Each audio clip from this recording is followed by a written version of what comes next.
dominated the world have used money to rule it and have ruled it in their own interest. It looks at a world economic system that has no regard for the poor, that has no regard for the small nations, that has no regard for the poor of the small nations. And the policy is a dignified policy, is not a violent policy, is not a policy of guns. It's a very honorable policy, but it is a very clear policy.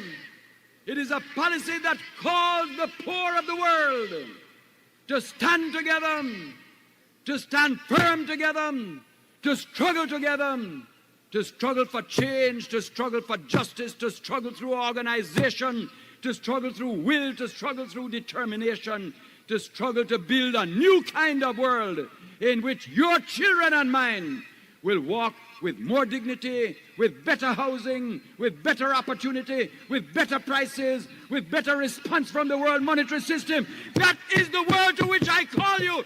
That is the world for which I struggle, and no power will turn me back from that world. And comrades, if you go and walk with me, if you go and step with me, if you go and move with me, we're moving as warriors.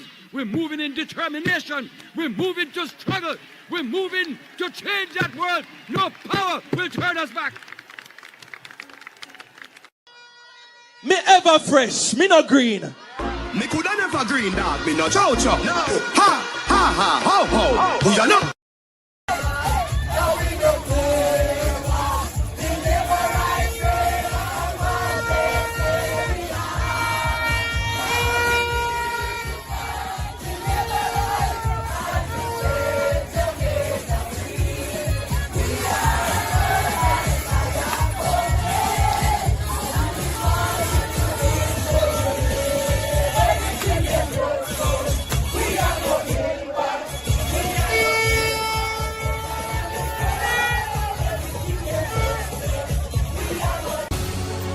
But if change is what we really want to see, ladies and gentlemen, then we must rise up. We must unite. We must advocate. We cannot remain silent. Where are the young men, the young women, the men, the women, the boys, the girls who will put aside political divide and do what is best for Jamaica? Eternal Father, bless our land. Guide us with thy mighty hand. Keep us free from evil powers. Be our light through countless hours. Even our pledge, our national pledge, says before God and all mankind, we cannot see a better Jamaica unless we return to the foot of the cross. Jamaica under God must increase in beauty, fellowship and prosperity, and play our part.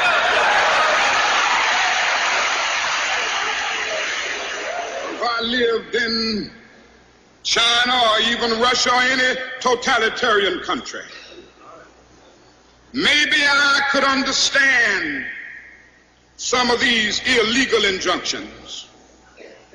Maybe I could understand the denial of certain basic First Amendment privileges because they haven't committed themselves to that over there. But somewhere I read of the freedom of assembly. Somewhere I read of the freedom of speech. Somewhere I read of the freedom of press. Somewhere I read that the greatness of America is the right to protest far right.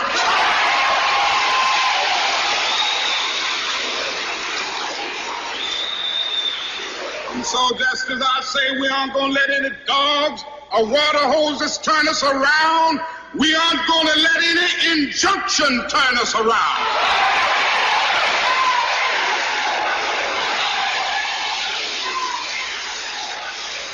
Well, I don't know what will happen now. We've got some difficult days ahead. But it really doesn't matter with me now because I've been to the mountaintop. I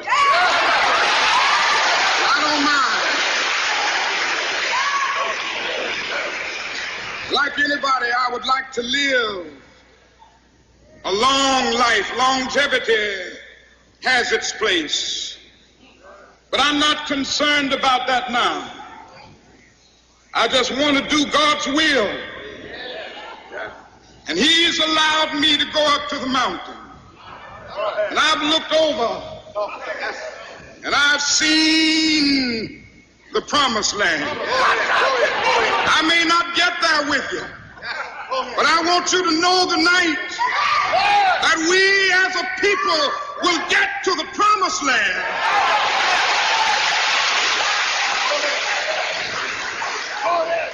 So I'm happy tonight. I'm not worried about anything. I'm not fearing any man. Mine eyes have seen the glory of the coming of the Lord. I said I'm happy every day as I travel through this land. I've been mighty blessed by God, and I'm holding to his hand. Yes, mommy, I see you. Yes, the journey's almost over. Shut up. And the battle is nearly won. And I have a feeling. I have a feeling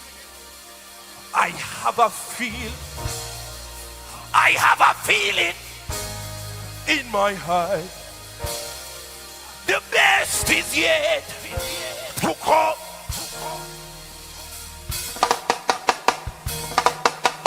Slide up it. Over there, so. Wanna ready to get up, no man. I feel mad in this place. Let's go. I am happy every day as I travel through this land. I've been mighty blessed by God, and I'm holding to his. Over there, so. I said the journey's almost over. I know the battle is nearly won. And I have a feeling in my heart, the best is yet. Come on, church. I said the best is yet to come. When I walk through heaven's gates, yeah, I said the first time I'll see Jesus, I can hardly wait. And he showed me to a man, Chang, and said, child, this is your home. And I have a feeling in my heart. You know this one? Listen. Oh, you know.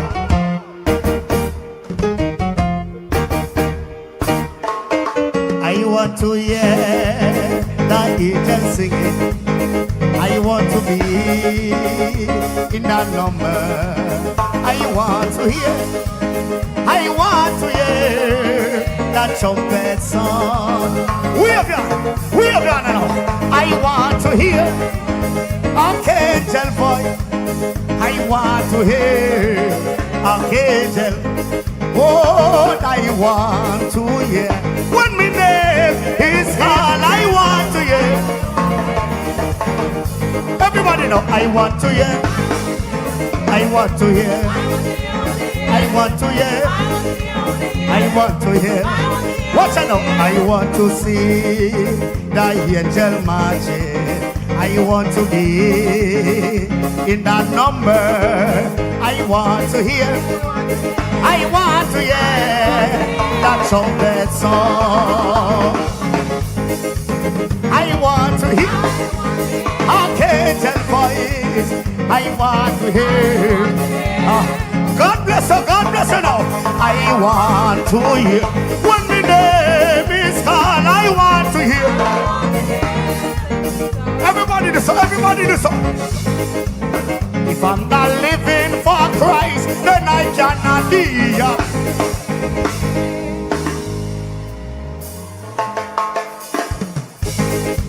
Get something and wave it. Get something and wave it. Get something out. If I'm not living for Christ, then I cannot be happy. Walk out, Christian, walk out, Christian. I only live my life to please. Say me rocking for the rope and the star on my phone. I only live my life to please. Live up my life. Come on, man, we have done, man.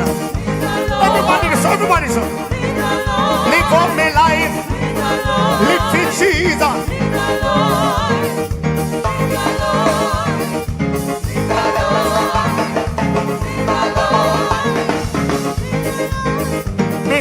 silent night. What a holy night. But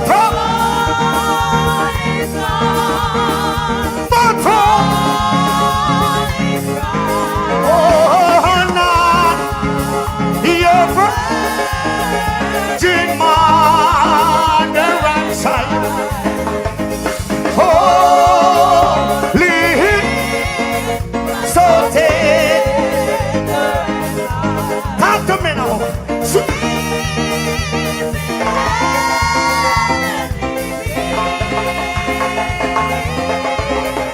But sweetly, God bless you, God bless you. Let me tell some people, I know one prayer we pray. We pray. Blood and fire, comrades who are in jungle tonight. On the nose that the word is love.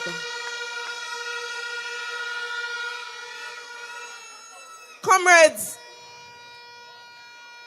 I come with a speech, but it's a different speech may I forgive tonight.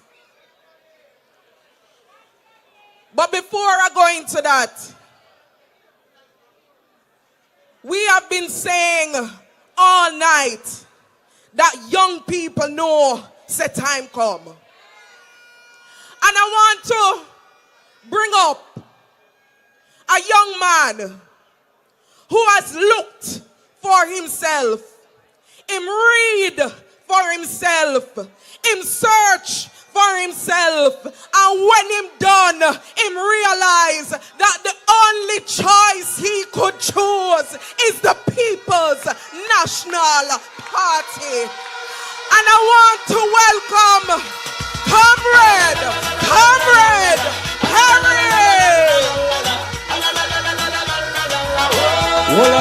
Hold on. We don't have much time. When I say time, you say come. Time. Senator Murray, somebody asked me, Perry, why aren't you a Labourite? Me ever fresh, me no green.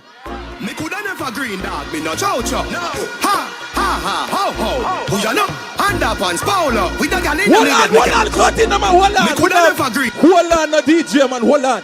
I don't have much time. The next Prime Minister, let me shake your hand, so big up yourself, Mark Golding, Jensek, and brother, Dayton Campbell, doctor. Listen, in 1938, the People's National Party was formed out of the vision to help the poor people. It was born out of restlessness of the people seeking for better. And I believe that the People's National Party continues to be the answer for the people. Can I hear an amen? Hold on. In 1995, under the auspices of P.J. Patson, the most honorable, there was a revitalization and an extension of the new National Youth Service Program, which gave young people the opportunity to earn commandment church. It gave people the opportunity to better themselves. I don't have much time, but hear what? I hear the other people them say, you must choose Jamaica, but you can't choose Jamaica without choosing the people. God bless you. Me coulda never green dog, me no chow-chow. No. Ha, ho. Me coulda never green dog, me no chow-chow. Move your flag, comrades. Comrades, I want to let you know that young man is the former guild president at the University of the West Indies. That is the kind of young people that we attract in the People's National Party. A corrupt government cannot liberate the people. If the head of the stream is corrupt, the entire river will be also. I do not support corruption. Corruption takes money away from children's education. It deprives hospitals of basic necessities. It means that roads are not fixed. Corruption deepens inequality. It siphons off taxpayers' money to make a few cronies richer with the political connections instead of benefiting the people. This government has been doing everything it can to weaken and undermine the Integrity Commission, which is an institution that I designed as Minister of Justice and brought the legislation to Parliament to fight corruption in this country. I have said it before and I will tell you again. Jamaica cannot move forward without a government built on integrity that embraces principles of good governance in this country.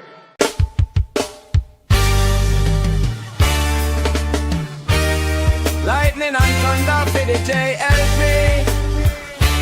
Oh. Corruption in the nation. What a sticky situation. Always see a degradation.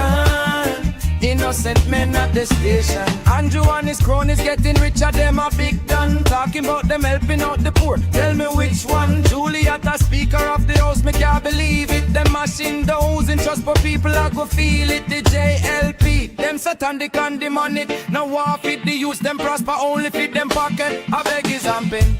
Corruption in the nation. What a sticky situation. Always see a degradation. Innocent men at the station. Andrew and his cronies getting richer, them a big done. Talking about them helping out the poor. Tell me which one. Juliet, a speaker of the house, me can't believe it. Them machine the housing trust for people I go feel it. The JLP, them satanic and demonic. No war fit the youth, them prosper only fit them pocket. I beg you stop it.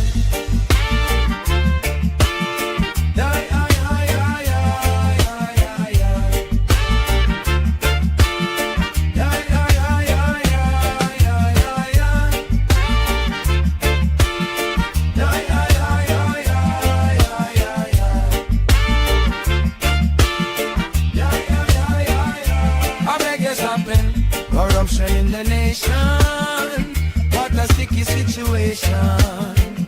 Always see a degradation.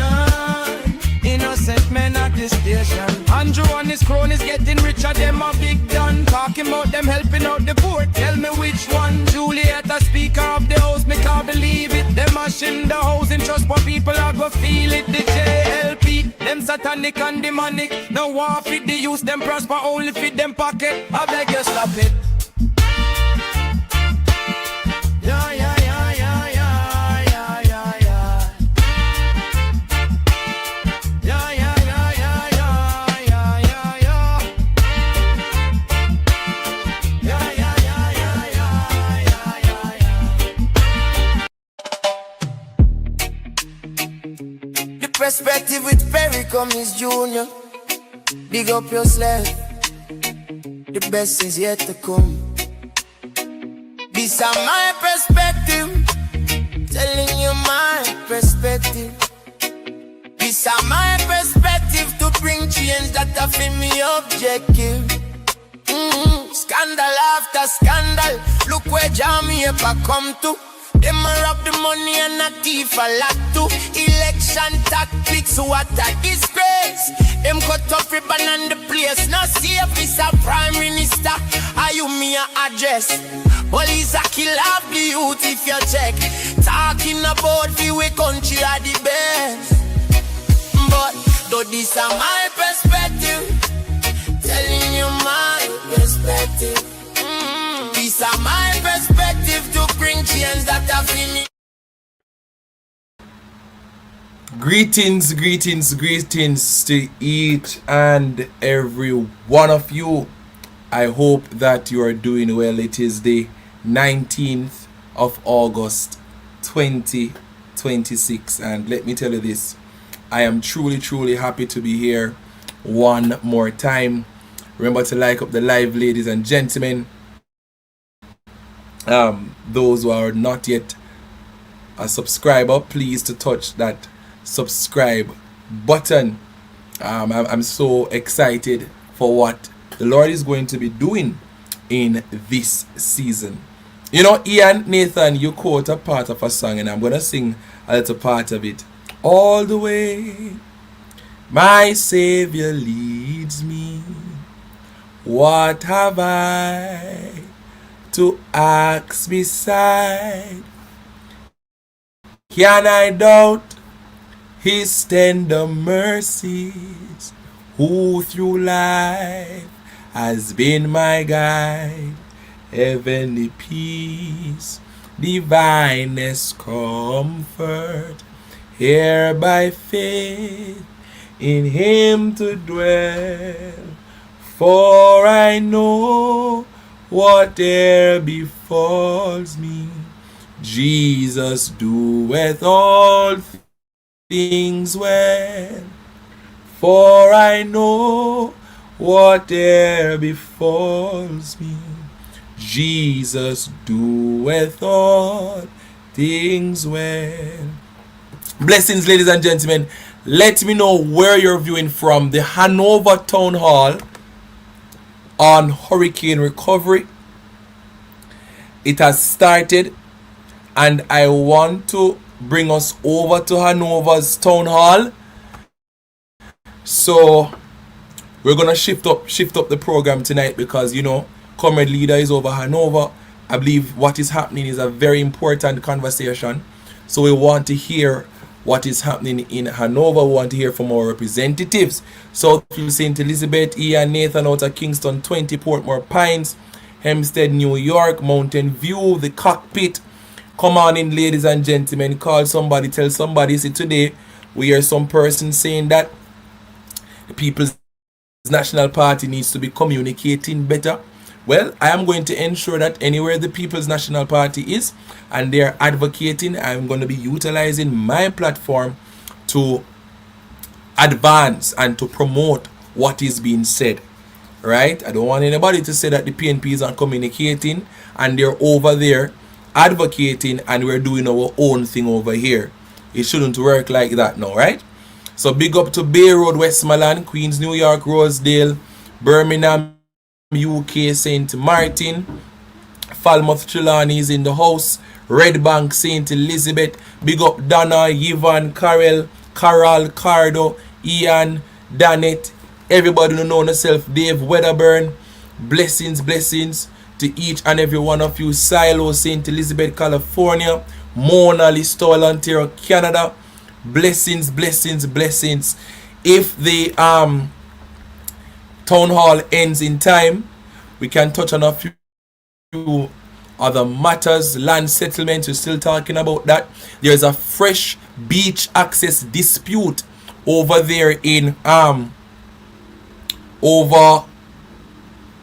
let me tell you, fisher folk, business operators, they're all sounding the alarm because here we are getting to understand that there is another potential demolition that may happen in Jacob Taylor Beach. We're gonna talk about that if time allows us, but priority right now is for us to jump over to Hanover's Town Hall to hear what our leaders are saying. Edgewater, Eastern Westmoreland, Charles Mount, and everybody else coming on. Thank you so much for jumping on this evening. Thank you for supporting the super chat. Thank you for the 10 jewels. Whitfield, Hyacinth out of Maypen, Clarendon Southwest. Everybody there. Yeah, man, we have to support Hanover and what the People's National Party is doing. So let us just jump over to Hanover and hear what is taking place.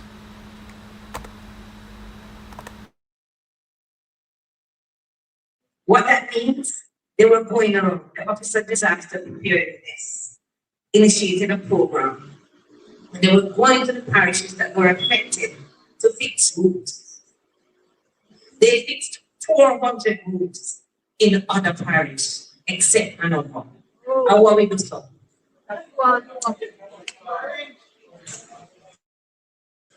Hanover deserves better. Hanover are proud people, you know. They don't wait for government to do everything. They borrow, they patch, they repair, they put up tarpaulins, but a tarpaulin is not a roof. Eventually tears, it burns out, and it leaks. There are also families simply cannot afford to help themselves. Farmers lost crops, livestock and their livelihoods. I know because I see some of you that I know lost their livestock and that. Assistance from the Ministry of Agriculture has not reached everyone who needs it. Some workers remain unemployed because hotels and businesses are still closed or operating below capacity. The government, therefore, must mean more than just telling us that they assess people. It must mean more than repairing, just saying that they're repairing buildings. It must mean restoring livelihoods, restoring dignity, and giving people the opportunity to rebuild.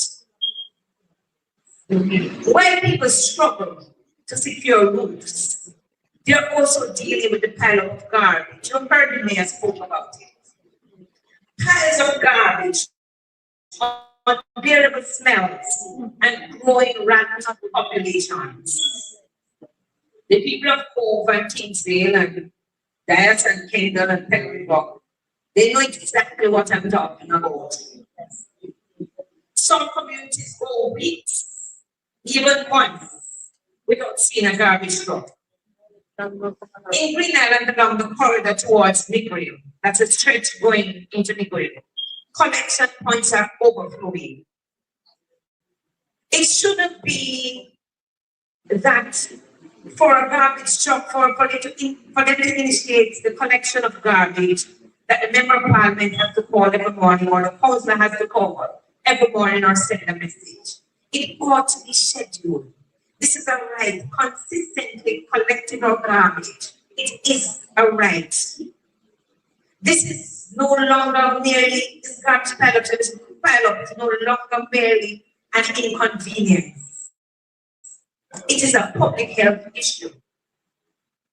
And I want to say, we are just the Ministry of Health.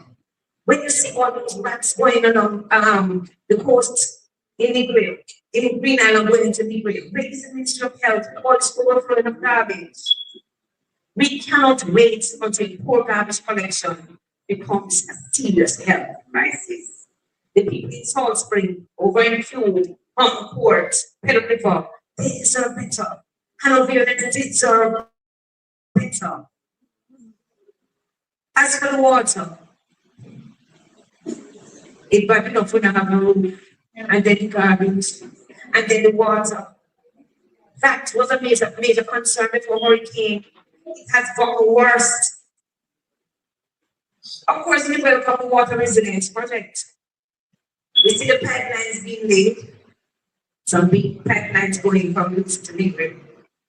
We are grateful that the businesses will benefit. We are grateful that they're doing it. But what about the communities where people live? Will this reach our communities? That is the question. When will Askinish, Mount Peace, Rock Spring, Caldwell have reliable water? We would like to know what are the timelines for water going into those communities, for fixing the infrastructure in our community so that we can get water. We need those clear timelines. The government may say to you against every now and then the truth. MP get this and MP get that and council get that and parish council get that. Yes, we received an allocation. I think it's approximately $2 million for water. But frankly, it is like having a check that nobody can catch. They give us a $2 million. Let me tell you. The rate that NaRRA is paying the truckers. Nobody wants a truck for that. They tell us that the gas gone up, fuel gone up, the parts of the vehicle gone up, the road mash up their truck because they know they're bad too. So, and most of the places that need water, the trucks don't want to go there because the terrain is so bad. The road is so bad, they don't want to go. But even so, after hurricane, let me tell you a little story. After hurricane, we couldn't get the trucker to go because they said water commission rate too low. And when water met the truck water for water commission, they're not getting paid. So that in itself is a problem. But let me tell you the story. This trucker, well, two truckers, assisted in trucking the water for us. And that was from about a month after hurricane or two after hurricane. And up until now, he cannot get paid. They're not paying the truckers a car, a ride, and nothing. That is not fair. No business, these people are running a business, and no business can continue providing a service when he does not know when he will be paid. End up seeing must do better. You can't treat people like that. The people are already not getting the water. So I get this little bit of money. Of course, $2 million, two people jumping on the door. But I get this money and I can't use it. It's like I can't do nothing with it because nobody wants to truck water. So then, when the people call me from Rock Spring and over in Philippines, I cannot do nothing. And nobody wants to go truck water for the rate and because they are not being paid.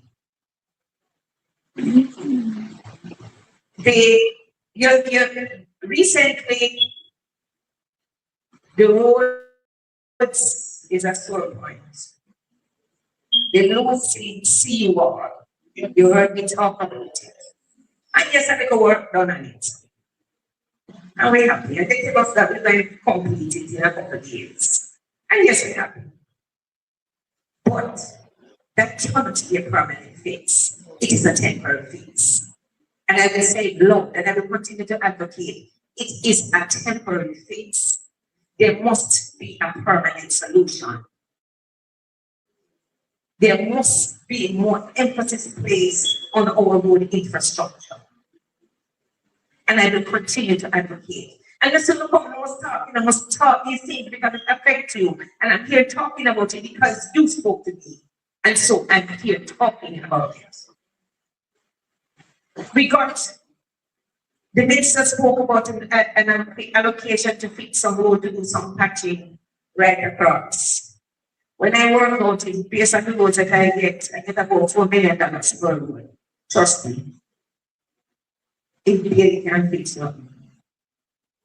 I don't know if you're telling me anyway it needs to flip up. Whatever I start. But I believe that more emphasis needs to be placed on our road infrastructure to go them back. Not to talk about the breakaways across the constituency. Over Grange, I've spoken and written about it, where little girls fell over one of those breakaways. I guess they're probably waiting until we have a disaster. As for the one around by Kingsville, that breakaway every day gets worse. It cannot continue. I have brought this to the attention of the National Works Agency and also to the minister. And I'm hoping that it doesn't get to crisis before action is taken. We have given the warnings. Now we need action. I hear the mayor talk about action. We are a set of people, you know, we tend to be long suffering, but there comes a point when it will stop. It will stop. Hanover deserves better. What I will say this evening, and we want to hear from you, so I will wrap up. We cannot rebuild Hanover on temporary patches. We cannot restore livelihoods with promises. We cannot solve the garbage crisis with occasional collections. We cannot solve the water crisis with sporadic trucking. And we cannot wait for tragedy before fixing dangerous road breakaways. Hanover is not asking for special treatment. Hanover is asking for equal treatment. Our farmers feed this country. Our tourism workers drive the tourism industry. Our businesses employ people. Our communities contribute to Jamaica. When disaster comes, Hanoverians deserve the same urgency, attention, and resources as everyone. So I say to the government, come to Hanover. Come and see the families still living on the damaged road. Come and see the garbage. Come and see the roads and breakaways. Come and talk to our farmers who lost everything and workers who remain unemployed. Then tell them that 97%, tell them exactly what that 97% means. Because for the person sleeping under deacon tarpaulin, recovery has not come. For the farmer who lost his livelihood, recovery has not come. For the worker whose hotel remains closed, recovery has not come. For the family without land and water, recovery has not come. 10 months and counting is long enough. The people of Hanover have waited. We have endured, held themselves, and survived. Now it's your turn, government. You need to come and help us. Hanover deserves better. Western Hanover deserves better. I will continue to speak, but I will allow you this evening to speak and let them know Hanover deserves better.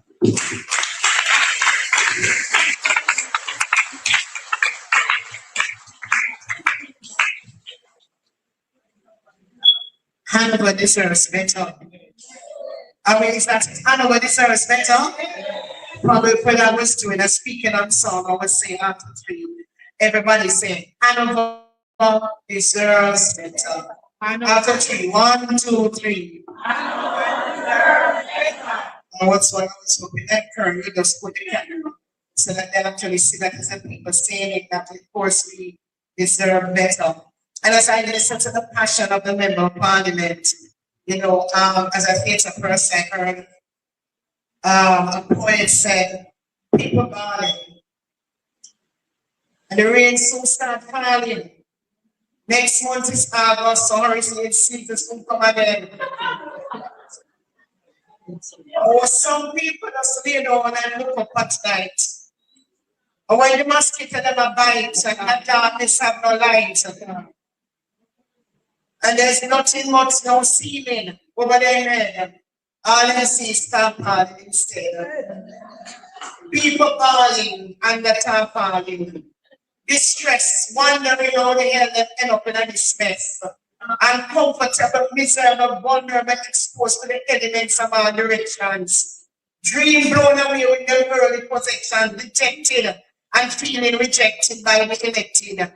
Still waiting for dwellings to be erected. Enough pretty, enough cute. Big man and little youth, destitute. Just a catch like tree without root. Facing the truth that they have been abandoned. People bawling and the tarpaulin. And that is what is happening. And that's a people bawling and the tarpaulin. And now is the time, you know, when when hurricane was going, people talking about Hanover.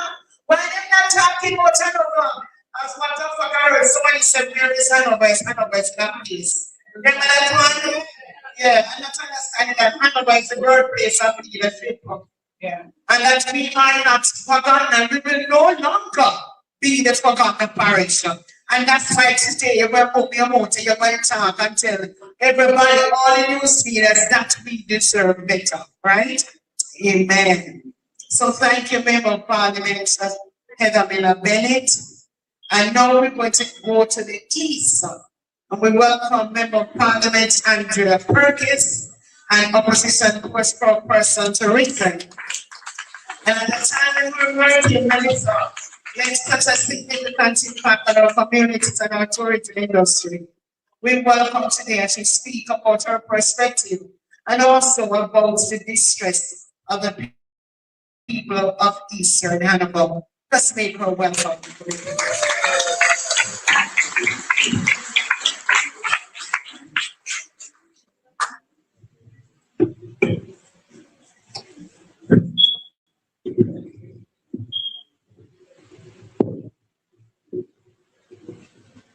Opposition spokesperson, opposition leader.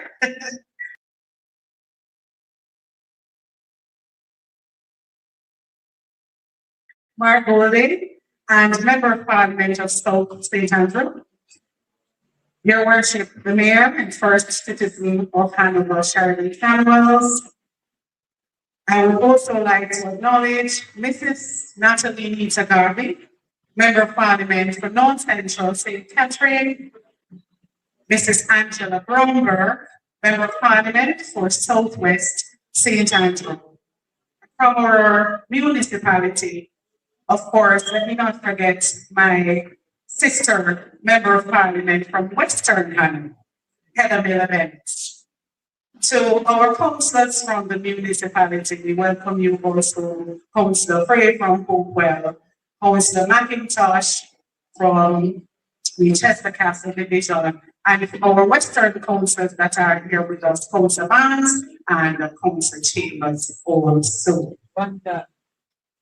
Hannibal is often regarded as a forgotten parish, and this became apparent post-Hurricane Melissa. I want to just give you a quick overview of what happened or experience. From Montpen, we received in East Hannibal 250 care packages, 50 cases of water. I partnered though with over 20 corporate entities and NGOs and the diaspora. Every little family from Hopewell Space, from Stanley, from Chester Castle, that live overseas, they were the persons who took care of us in Hannibal. We managed to distribute thousands of care packages. We hosted medical fairs, some in this very location, focusing on leptospirosis, water sanitation, and mental health.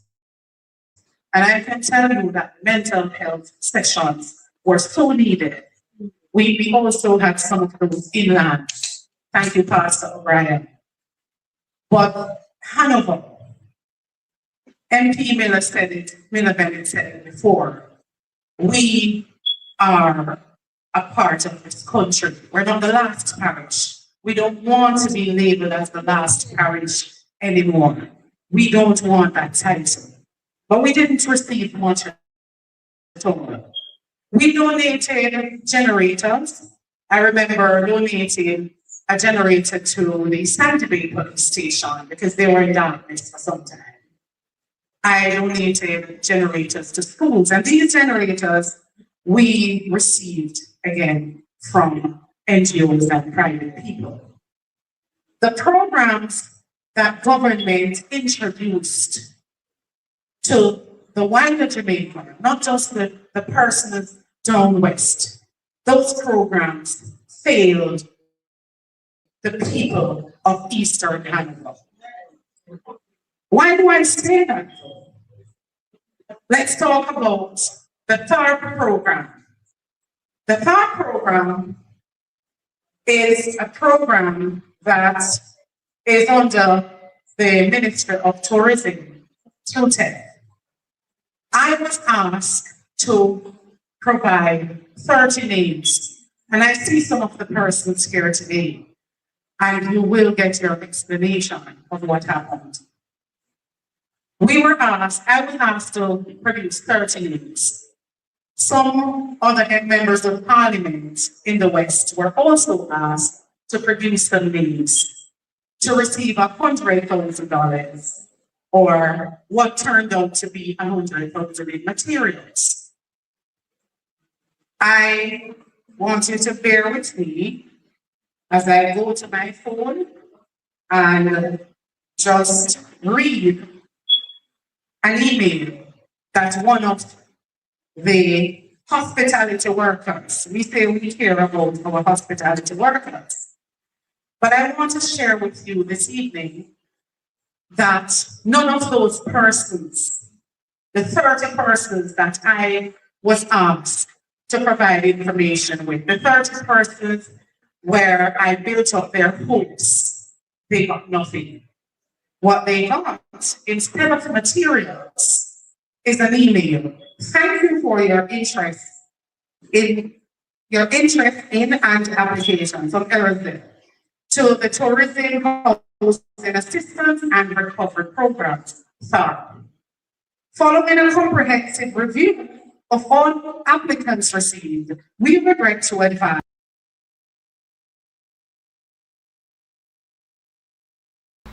Can somebody tell me when Mark Golding will be talking, please? I figure this may be a long town hall, but I really want to hear from Mark Golding. I don't want to miss comrade leader on this one. Yes, we want greetings, Britannia Hunter. We want to hear from comrade leader when it is his time to let us know what is happening over there in Hanover. Well, what I do remember, ladies and gentlemen, is when the mayor of Hanover told us that the government came, yes, in the dead of the night, and moved the things them, not distributing the supplies. It's not just now it happening, it happened a long time. Sheridan Samuels has accused the government of failing to distribute supplies that were intended for hurricane victims across the parish. Speaking with the CVM News, Mayor Samuels says that since the passage of Hurricane Melissa, little to nothing has been done by the government to assist affected residents, particularly those in Western Hanover. Carla Ramdeen reports. A cat and mouse game. That is how Mayor of Hanover, Sheridan Samuels, is describing the government's handling of relief efforts in Western Hanover following the passage of Hurricane Melissa. Mayor Samuels accused the government of making grand announcements but no action. Grand announcements have been made, and when these grand announcements made, it's there for a little while, and within 9 days you don't hear anything about it again. So what they do is like you have a piece of cheese and a cat is there and you just rub it and then you remove it. So what they are doing to us in Hanover is just to show us the things that they can do. And without delivering it to us, they remove it again. Mayor Samuels explained that following the hurricane, they were given relief supplies such as water tanks, generators, and other items, which were placed at a storage area at Watson Taylor Park in Lucy. But he says those items were removed, and to date, no one knows where they were taken. They brought it to the holding sites that they have in Watson Taylor Park, and then they remove it. They remove it in the middle of the night, like Barney. They remove it from the site without the people benefiting from Hanover. Member of Parliament for Western Hanover, Heather Miller-Bennett, explained that she has been investigating the matter, but due to lack of government aid, she has started a number of initiatives aimed at getting relief supplies to assist victims in need. It's an issue. Yes, we're trucking water to the communities, but by the time we truck water to somebody who has just a drum, that's only for a day or two. So then the call is there, so to provide water again. So storage is an issue, and it is heartbreaking to know that they had these tanks, and instead of distributing them to the people of Hanover, they were removed. The mayor added that if not for the goodwill of private donors, many hurricane victims in the parish would have been left stranded. Carla Ramdeen, CVM News. It's nothing new, ladies and gentlemen. You know, I want us to really understand that Hanover has not received any assistance, really and truly, from the government. And as you heard in the very beginning of the town hall, Hanover deserves better. I really want us to hear from Mark Golding. I want it to be played on the perspective as well. But I do understand persons may want to hear me talk about some other things.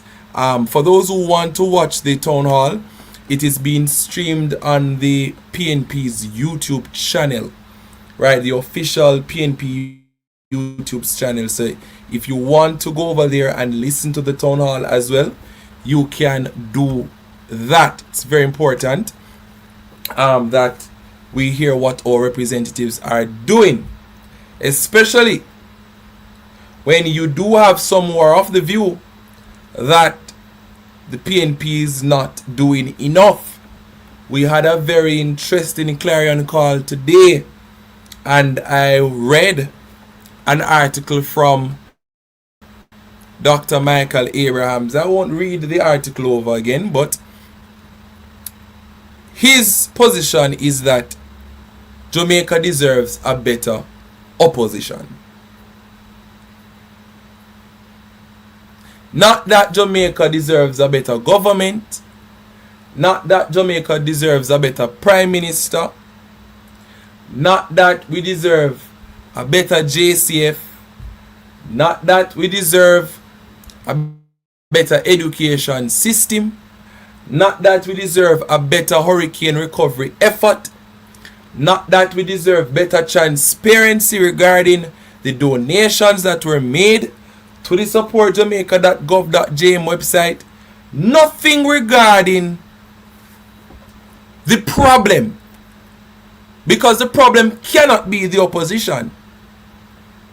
The problem cannot be Mark Golding. The problem is the Jamaica Labour Party government. Right? A better health system. This man is a doctor, you know. Sonia Newman Smith. Not that we deserve a better health system, but that we deserve a better opposition. You know what I've always said? And the PNP will always make better governments than the JLP. So I mean, if the JLP is a better opposition than the PNP, well, hey, it tells you then if you want to see a balanced Jamaica, put the People's National Party in government and let the JLP stay in opposition, and then you all can feel better about oppositions in this country. Because I've heard that Mr. Holness was a great opposition leader. I mean, probably that's where he belongs. Probably that's where he belongs. So then, Jamaica, you know what to do. If it is that Mark Golding is not a great opposition leader, and the PNP doesn't make a good opposition, then when it is election day, vote for the PNP to be government, because it's one thing that nobody can ever deny, that PNP always make good governments. We've seen the most transformation under PNP governments. We've seen better policies under PNP governments. We want to see better decisions being made at the polls. We want people to be making better decisions at the polls. It cannot be, ladies and gentlemen, that as a people, we hear good plans. Remember, you know, last year Mark Golding laid out a brilliant plan to tackle those who don't own lands in this country. You remember this? We're doing it because the people of Jamaica need a better life. That is why we're going to build 50,000 affordable houses in our first term. We're going to have them all across Jamaica. And we're going to build them at public lands not suitable for agriculture. And we're not going to include the value of the land in the price of the house, because we want the people of Jamaica who need affordable houses to be able to access it. And they're going to get real value for money, because the land will be theirs and they don't have to pay a price for that. That's where we're going to reform the National Housing Trust and restore it to its true mission, the original purpose for which. And I want to just reason tonight. I want to reason tonight, ladies and gentlemen.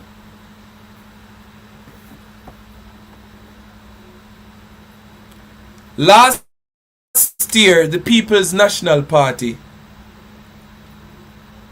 laid out a beautiful manifesto. The People's National Party ran a beautiful campaign. The People's National Party ensured that the people of Jamaica understood what it is that they are representing and what they have represented under the leadership of Mark Jefferson Golding. Mark Golding did a brilliant job last year in not only bringing the party together, but even the seats shows that the People's National Party is on its way to forming government again, and that's not very far from now.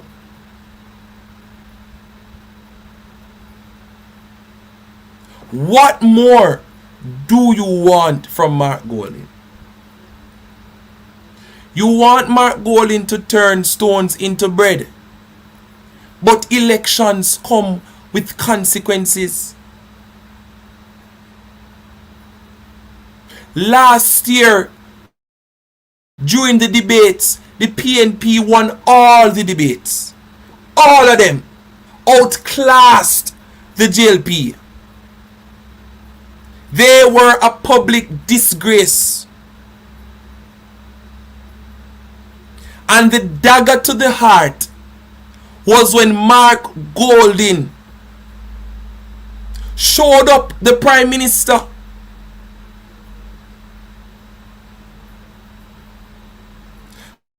to tell you the type of lies that the JLP was running their campaign on. Mark Golding was well prepared for the Prime Minister, as he made a jab at Mark Golding's nationality. And even when Mark Golding exposed the Prime Minister for his propaganda, his lies, showed him up as to how corrupt he is and his administration, how much bank account him have, him under investigation, the back and forth between the Integrity Commission and the Prime Minister, Mark Golding laid it all out there last year. And I'm asking myself the question, as I see articles like that from Dr. Abrahams, as I listen to some of the people who will readily call themselves comrades, and oh, they are supportive of the People's National Party. Remember to like up the live, ladies and gentlemen. We were streaming the Hanover Town Hall, but I just really want to hear from Mark Golding especially. But if you want to watch the Town Hall, it is being streamed on the PNP's YouTube channel. I think there are some people in Jamaica who are ungrateful and they are unreasonable. Some of the people that are complaining about the opposition, they don't vote. You didn't vote for Mark Golding, you didn't vote for the PNP, but you want the PNP to be your knight in shining armor? You want Mark Golding to govern the country from the opposition? No. No, Mark Golding. No. If they want Mark Golding to save Jamaica, put him in the office of the Prime Minister. If you want Mark Golding to go above and beyond for Jamaica, vote him in office. You people expect Mark Golding to be in the opposition and move mountains for you. That's not how it works. What resources would Mark Golding have being in the opposition to help the people of this country in any meaningful way?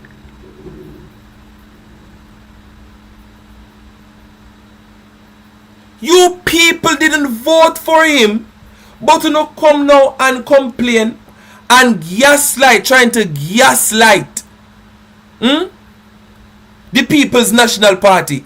I'm telling you, ladies and gentlemen, it needs to be studied, Karel Banton. It needs to be studied how Jamaicans can have their favorites, but when their favorites are failing them, They now start to throw a fit and a tantrum, and all of a sudden, PNP needs to do better. The opposition needs to do better. No. But of course, Kathleen Thomas, and let me be very clear. I have nothing against Dr. Abrahams personally. I grew up listening to his poems and his commentaries. Right? I have nothing against him personally. But when you go down the road of being a hypocrite, calling the PNP a hypocrite, when you yourself is displaying characteristics of a hypocrite, I have a problem with that, big man. Your article would make it seem as if Mark Golding is not in a position to hold the government accountable. The tone of your article, your choice of words, your analogies. Are we forgetting that Mark Golding is certified? Jamaica, I am talking to you tonight. And if it is even tonight I take to really talk to the people of Jamaica, I have to talk to the people of Jamaica, those who are not voting as well, but you are the ones who come out and criticize.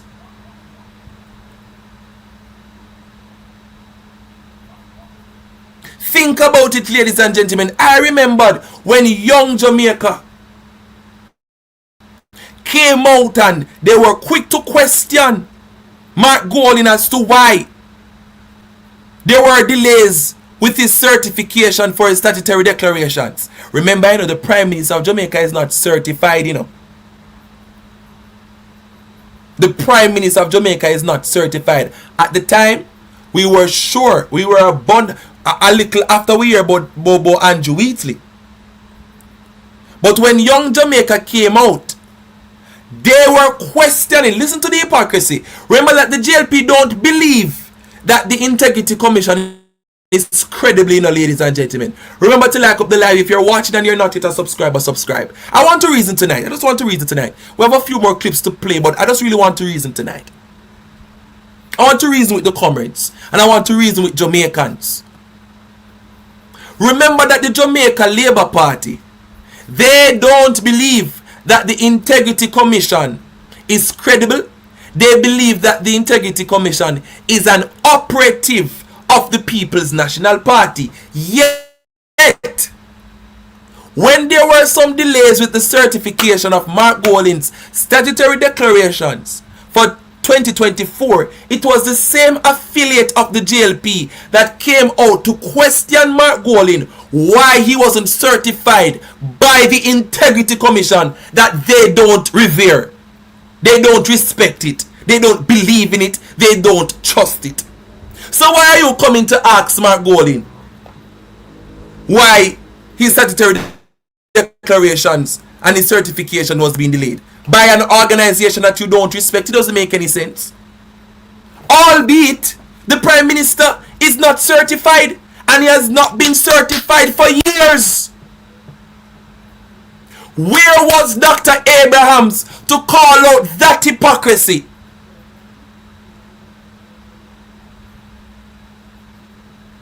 Not many days hence, Mark Golding was declared certified for the year 2024. And to date, Mark Golding has been certified right across the board. To make matters worse, to make the plot thicker, Andrew Wheatley was ruled by the Integrity Commission to be charged for illicit enrichment. Bear in mind, ladies and gentlemen, the Prime Minister, when he was questioned about whether or not there is anybody under investigation for illicit enrichment in his administration, I'm paraphrasing what he said now, but the essence is the same. I searched far and wide. Him say him search far and wide, ladies and gentlemen. And somebody said, a few viewers, a few of my supporters, and we were reasoning even after the show, after Clarion Call. And I get to understand that there are some people uptown, you see? There are some people uptown who act like what is happening in our country does not affect them. But there are some of the ones who come around now to chastise and to criticize Mark Golding. What do you people want Mark Golding to do now? How much of you did vote for him? People in uptown. How much of you voted for Mark Golding? How much of you said, let us give Mark Golding a chance? Because you're not supposed to be the educated ones. You're not supposed to be well learned. How many of you took up the PNP's manifesto, read through it and said, bad to bad, even if I don't like Mark Golding personally, for whatever reason, I just figure that a lot of some of you just don't like Mark Golding. But you weren't even willing to put aside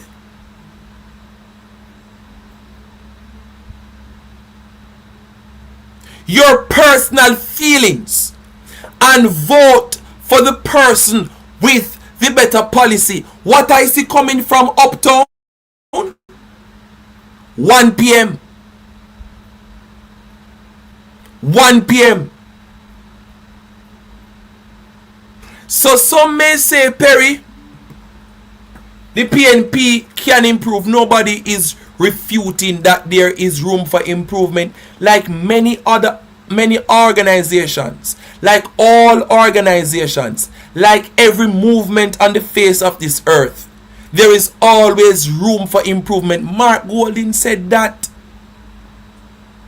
But what I am not going to sit back and allow is for people to come with their selective outrage and want to beat somebody that is not in the position to make Jamaica better. It sounds away, but it is true. Mark Golding can make recommendations as the opposition have made recommendations. Who remembered when Julian Robinson did his budget presentation and gave better options to Minister Favour Williams than increasing the taxes? Who remembered that? How many of these so-called doctors and people from uptown, people like who do political commentary and commentary overall, like Dr. Abrahams, came out and said no to increase taxes on the people of Jamaica while going through a crisis is unacceptable? How many of them came out to call out the Prime Minister? You know what I saw?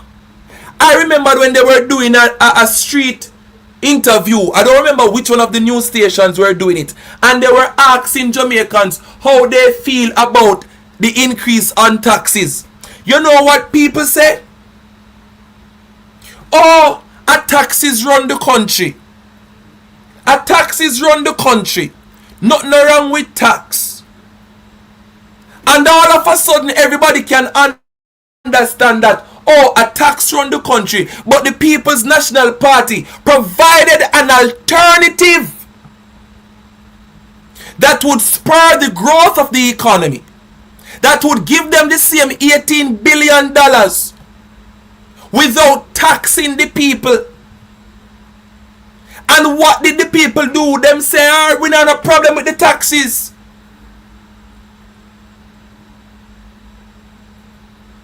We don't have a problem with the taxes.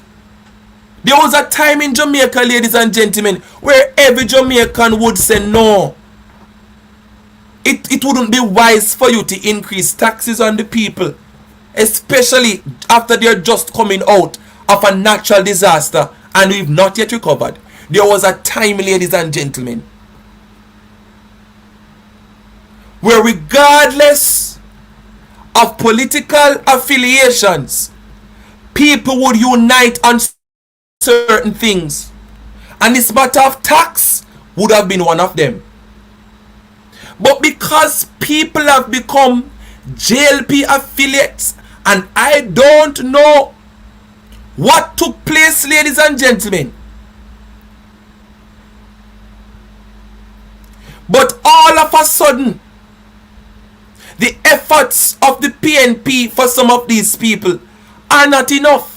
But you know, it's not the PNP they are angry at, you know. They are angry at the government. But because Andrew Holness drive fear now, no, and because you don't see how the JCF can walk around and lock up people without no reason, everybody afraid to call out Andrew Holness and his corrupt administration. Nobody wants to talk about what is taking place in this country. Everybody want to protect them job. Everybody want. Some man say at the opposition a fool no beating stick. You know, say it's not going to happen under my watch. Listen to me, man. If you are going to criticize the opposition, do it from a fair place. Do it from a fair place. But don't come for the opposition as if the PNP has not been working. For us to really sit here and objectively surmise that the opposition has not been doing anything, it is a blatant lie. I remembered when the opposition was in parliament for how much hours regarding the NaRRA bill, and the great legislator Mark Golin was there identifying the loopholes, making recommendations for hours, and nearly 2 o'clock in the morning parliament lock. But because of the numbers, because of the majority, the bill was passed. And majority of the recommendations that were given or suggested to the government, they were rejected. The bill was so bad, Marlene Malahoo Fort broke political ranks and spoke up regarding the NaRRA bill. It was that concerning. Where were the articles then, Dr. Abraham? I have nothing against you personally, sir. And I'm not coming for you. I'm just reasoning. Where were the articles then? I could be wrong. If you wrote one, tell me. Show me. I read yours today. I can read that other one. The Jamaica Labour Party government, ladies and gentlemen, they allowed Amber to create a website called supportjamaica.gov.jm.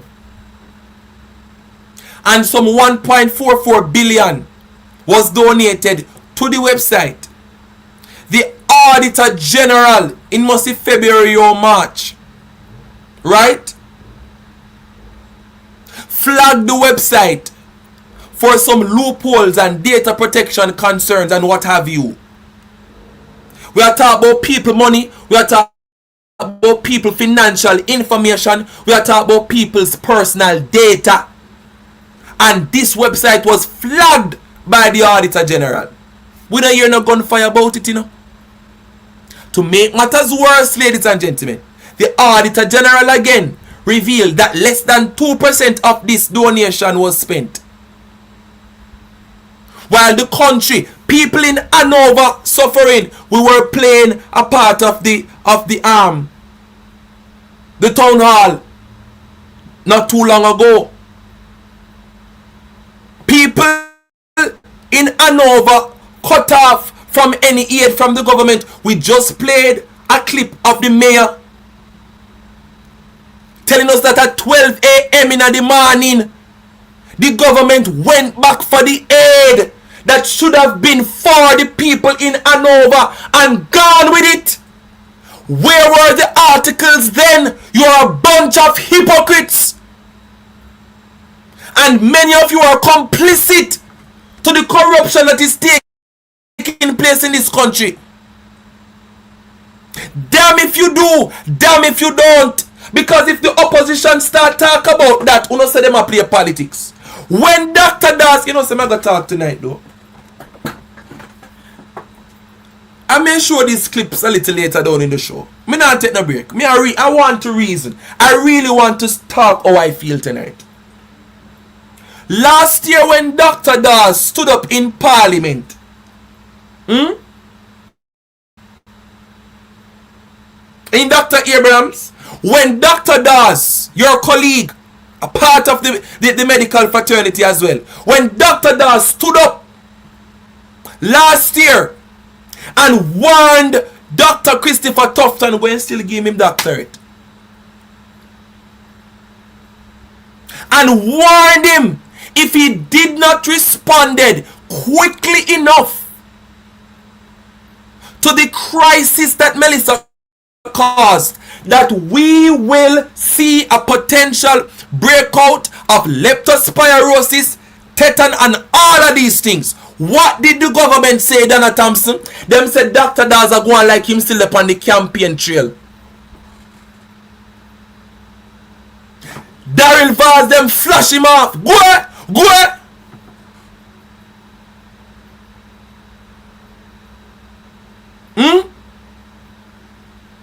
The one with them spraying FBI, Desmond McKenzie, was the same type of carrying on. This dismissive, huggish, dog-like approach towards the opposition when the opposition is advocating. We would have loved you, Dr. Micheal Abraham, who would be quick to say that you are objective and you're neutral. I'm pretty sure that would be your argument. We would have loved you to come out and write an article of how the government is threatening our democracy by shutting out the opposition when they are doing their job. Sakata. We are mash up, you know. Fire under the Holy Ghost. Every crisis, every condition, every operation of hell. Fire, fire, Bishop. I got your back. Fire, fire. Jesus Christ, watch the operation. Watch the operation. Jesus Christ, this footpath road. Come. Come on. Cover your pastor. Cover your pastor. Go in, Bishop. Go in, Bishop. Take down the Illuminati. Take down the voodoo. Take down the Freemason. Take down the witches. Take down the warlock. Take down the Wabiaism. Him under the Holy Ghost, you know, left him.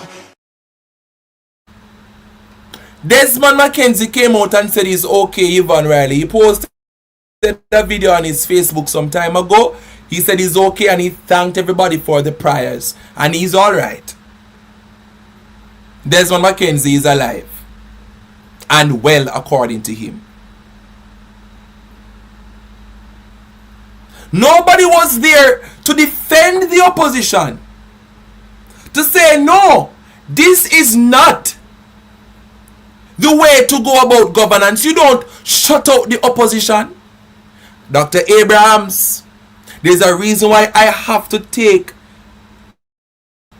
a significant time out of my 2 programs today to address you. Because you are an influential voice in this country. And if people like you would have been balanced, a bit more balanced in your commentaries, the non-voters, the 60%, would have probably responded better at the electorate or to the electorate when election is called. But these clear attacks on the opposition, but there is nobody to hold the government accountable.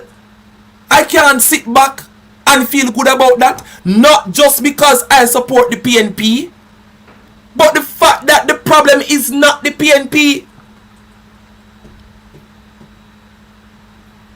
Where were the articles, ladies and gentlemen, to question the government as to why they went ahead and signed an agreement with the United States to have 10,000 non-nationals to be deported to Jamaica and the opposition was not consulted about it.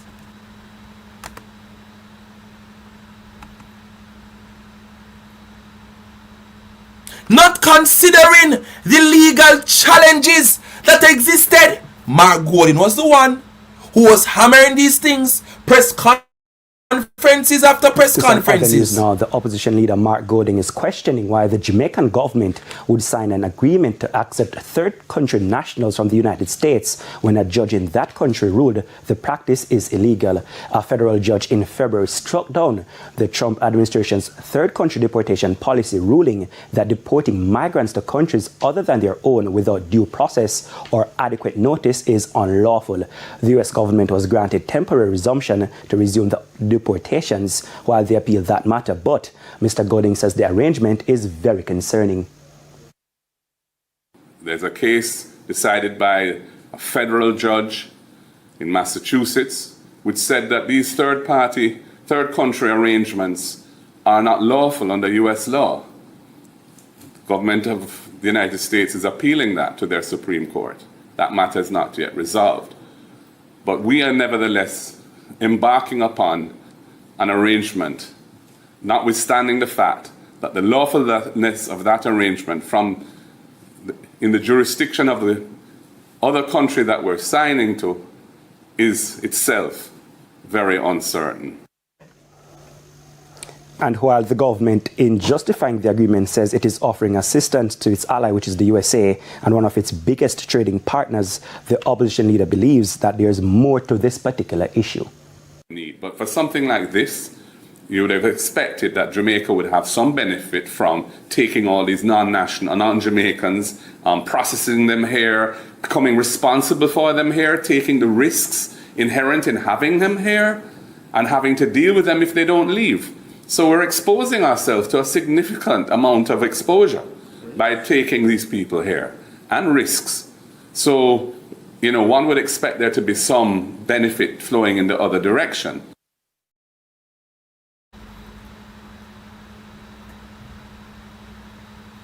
And now we've received our truth from Mr. Chang. And ladies and gentlemen, I said it before, and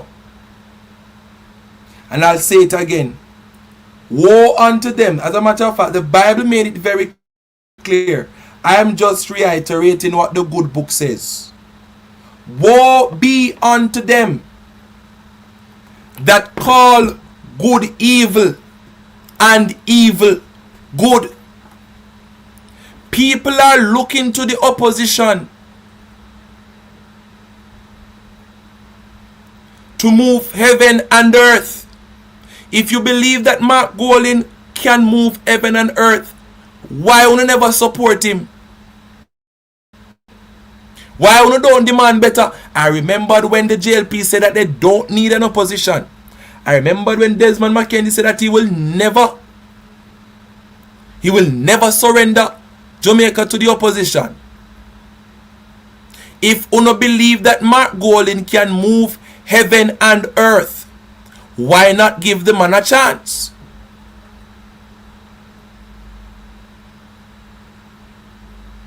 Cooper's pen, Trelawney, showed us that what the opposition has been communicating, that there has been a slow recovery, the aid is not reaching the people enough. But when the opposition was talking, when I say all the opposition do oppose.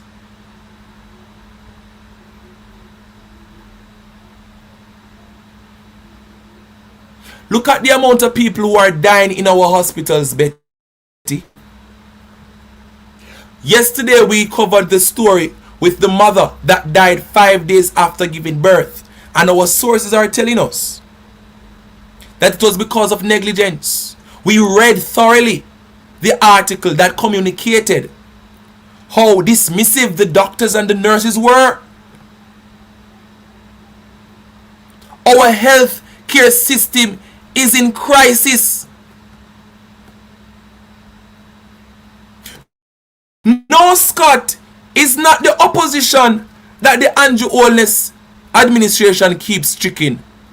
It is the people of Jamaica that continues to be bamboozled and deceived by the Andrew Holness administration. It's not the opposition. It is not the people who voted for the opposition. I don't know what you think. The opposition is on the right side of the fence. It is for those who refuses to go and vote, and for those who continues to vote for the JLP. Those are the persons who are being tricked. It's not the opposition. Let me tell you something, ladies and gentlemen. I don't know, Mark Gordon would never come and say this. And I'm happy that he's not that type of person. When you're a political commentator, you get leeway to say certain things. So let me just say this. Mark Gordon is not poor. Mark Gordon is not poor. Mark Gordon is alright. Mark Gordon family is well taken care of. At the same time, Mark Gordon is a kind person. Mark Gordon has helped me personally. As in, take up phone and call. He has helped me on 2 occasions with a scholarship towards my tertiary education. So though he's well off, he's willing to assist, and he continues to assist young people in his constituency out of his personal pocket to help them with scholarships. I know that for a fact. So while everybody is sitting down and expecting Mark Gordon, we're expecting Mark Gordon to parade around the country and walk every lane and every street in the name of protest. Be very careful for what you're asking for. Those who are in the position, the ones who are suffering, Mark Gordon not suffer. But for those who are suffering, who are the hurricane victims, why don't you call out your government? Cry aloud and spare none. I gather that many of you Labourites, you are suffering under the Andrew Holness administration. But the shame and the embarrassment would never allow you to come out and say anything, because it is going to let your dear 3 a.m. look bad. Una stay there wait for Mark Gordon. The Maxine Grant, I'm just being very, very reasonable here. Like up the live, ladies and gentlemen. I'm being very, very reasonable here. Mark Gordon, the ones who are sitting down in the unfortunate circumstances, and I sympathize with everybody. But he can do so much and no more.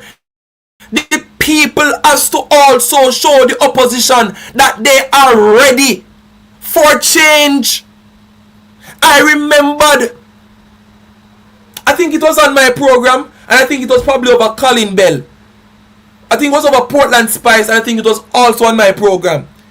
I think we both asked Mark Gordon if he would, if regarding protests, for people who are asking for protests, if he would support. I remember when Mark Gordon said, listen, if he should call us a protest, how many of our Jamaicans are willing to join him?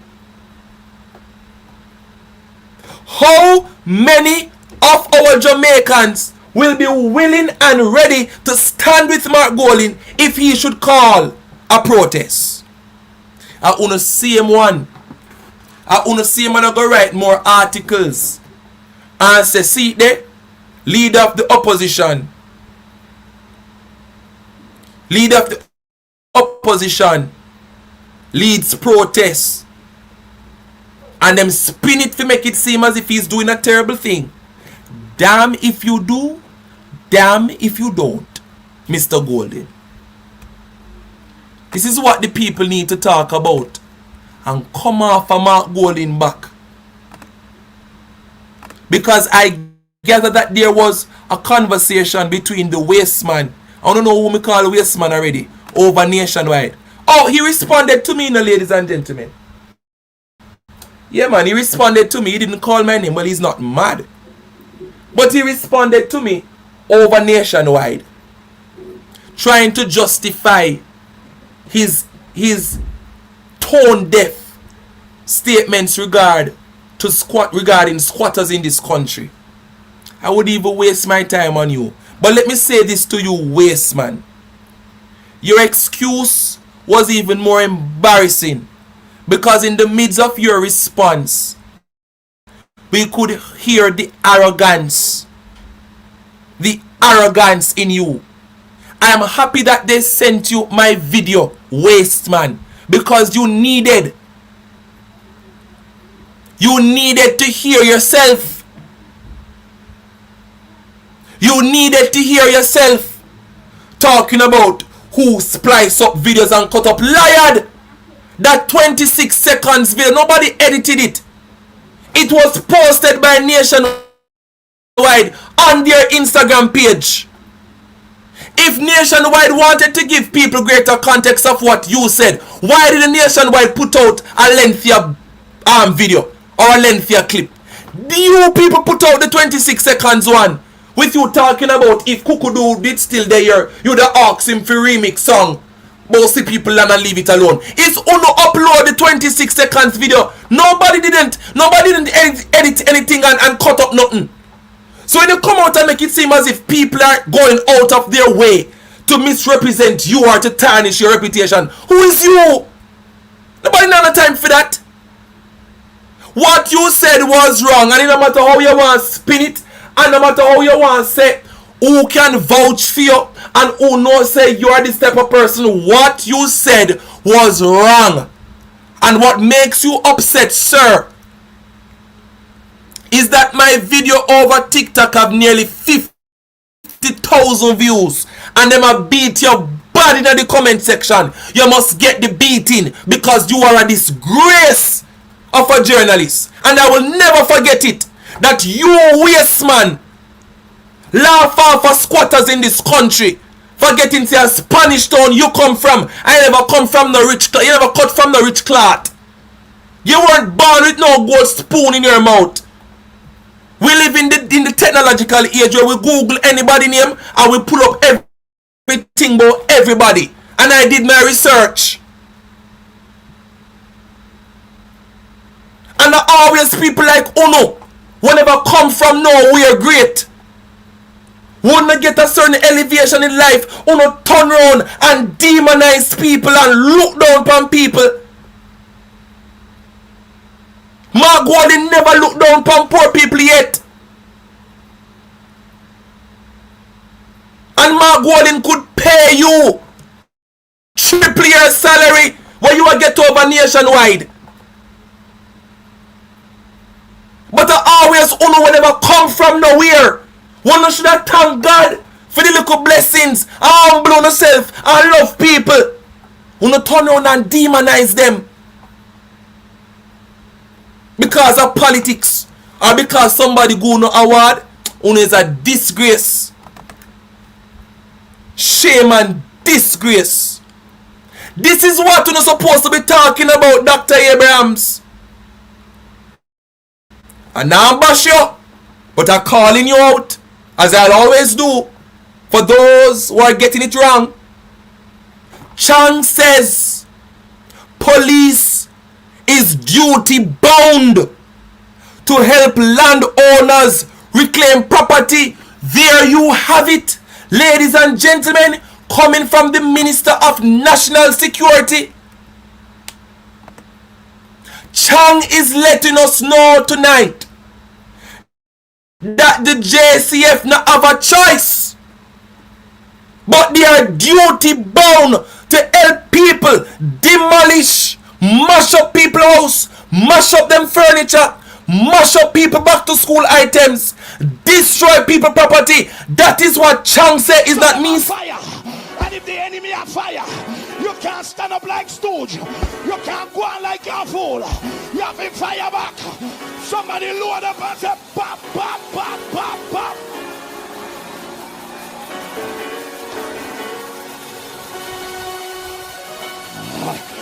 God. Badam, bam, bam, bam. Jesus Christ, what is what? Bam, bam, bam. Jesus Christ, war tonight, Bishop. Warfare tonight. Warfare. Badam, bam, bam, bam. Boom, boom.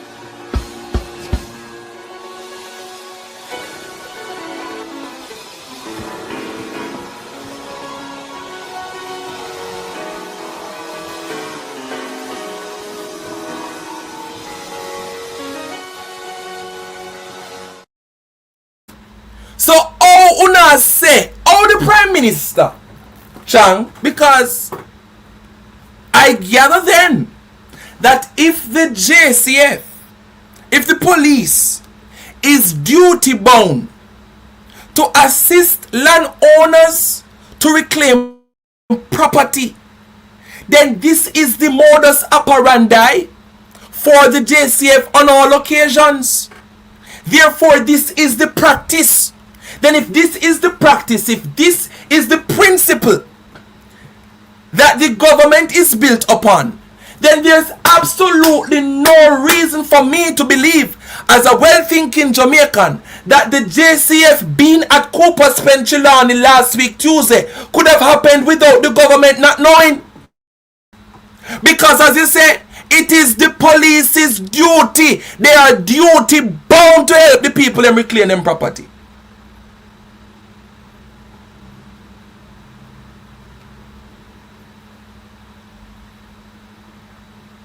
You see why you can't trust Labour, right? You see why this administration cannot be trusted? You see why we need a leadership change? Because they grandstand in our faces. And when you are depending on more voices like Dr. Abraham to come out and write something, say something, make a poem, do what you normally do. Do what you normally do, but be objective about it. They are found wanting.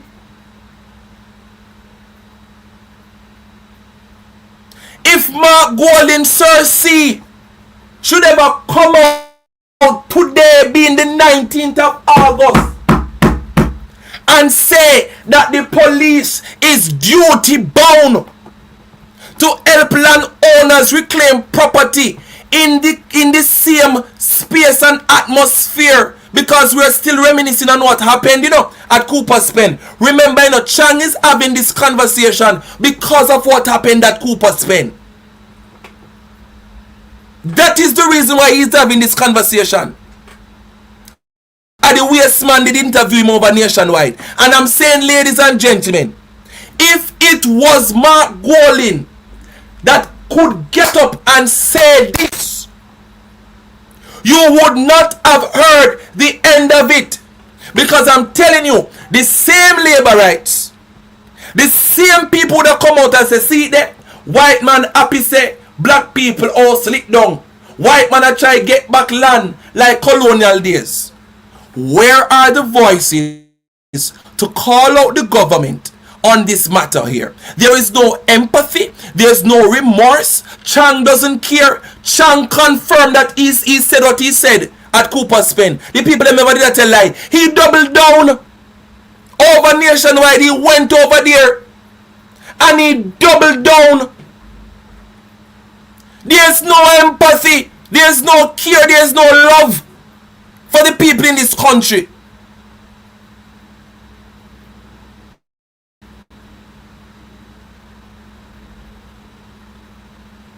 There's no care, no love, no empathy, no concern, no regard for the poor. Because they despise the poor. I'm telling you already, JLP despises the poor. JLP was never established for the poor. The poor people already had their representation in the name of Norman Manley, in the name of the People's National Party, and the rich people them ball out say them want representation too. And here came the Jamaica Labour Party for the rich merchants, the elites, and the oligarchs. That is the history. 101. Jamaican politics 101. Party politics 101.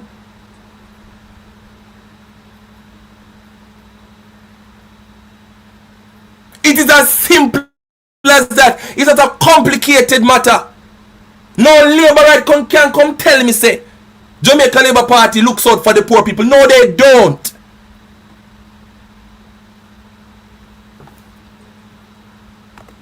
I told you people about NaRRA and why you should watch NaRRA. Because NaRRA will come and do even worse.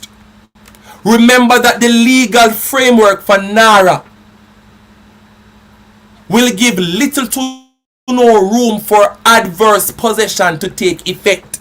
Because now NaRRA is law and NaRRA is going to be running with the understanding that it is all about national reconstruction and resilience. And in the name of the national reconstruction, we are going to take this property because you illegally settling there, no matter how long you depend it, no matter if for 12 years or more, in the name of NaRRA, we have identified this plot of land that it will be of a greater benefit to more Jamaicans than you living here or squatting here. Therefore, we're going to move you with the same police that Chang say is duty bound to help landowners reclaim property.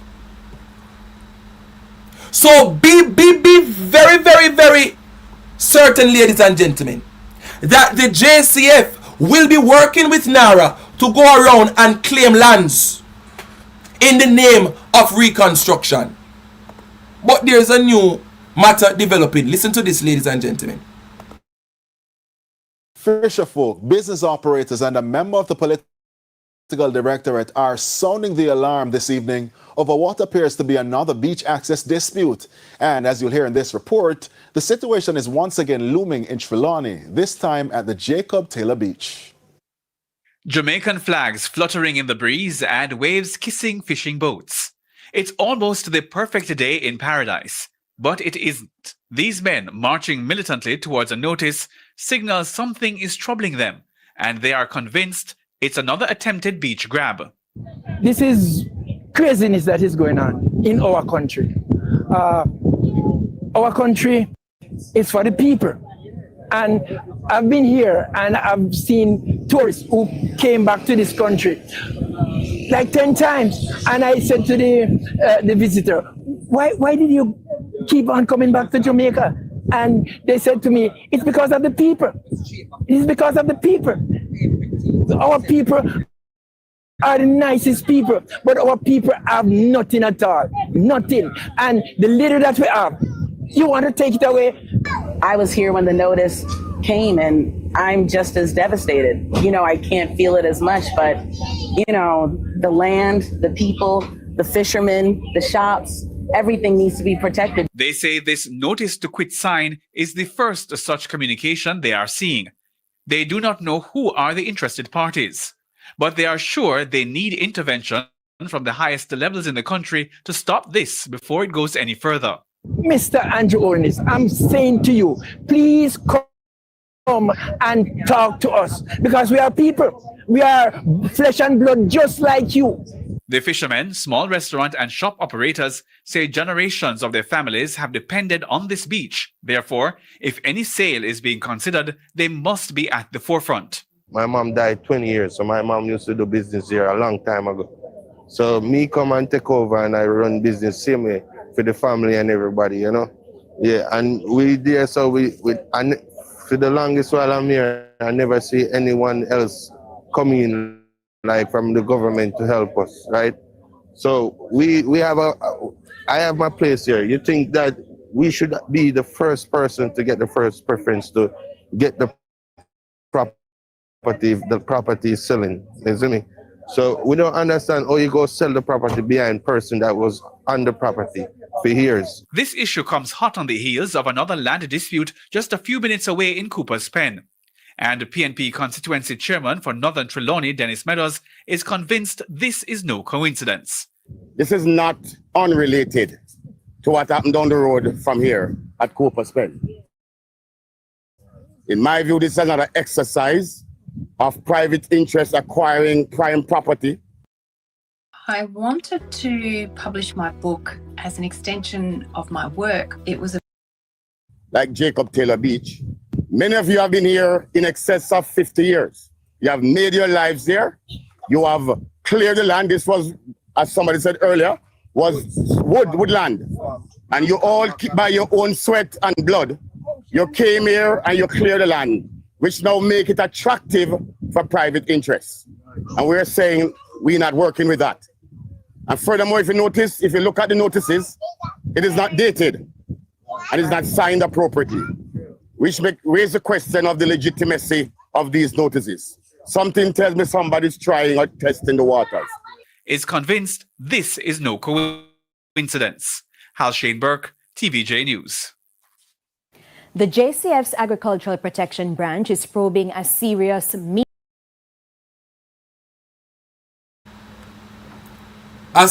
starting, ladies.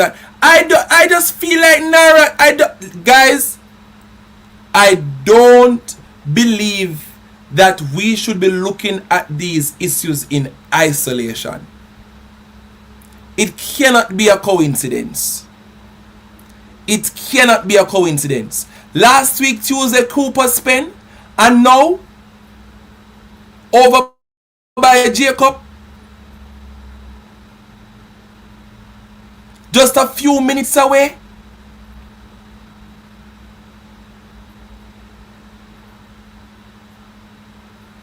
Don't you see what is happening, ladies and gentlemen? There has to be a machinery behind all of what is happening.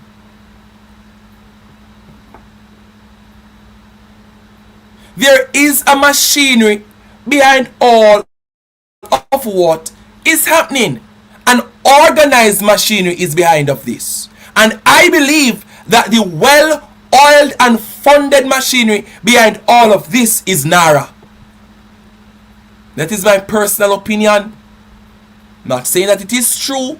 It's just what I believe.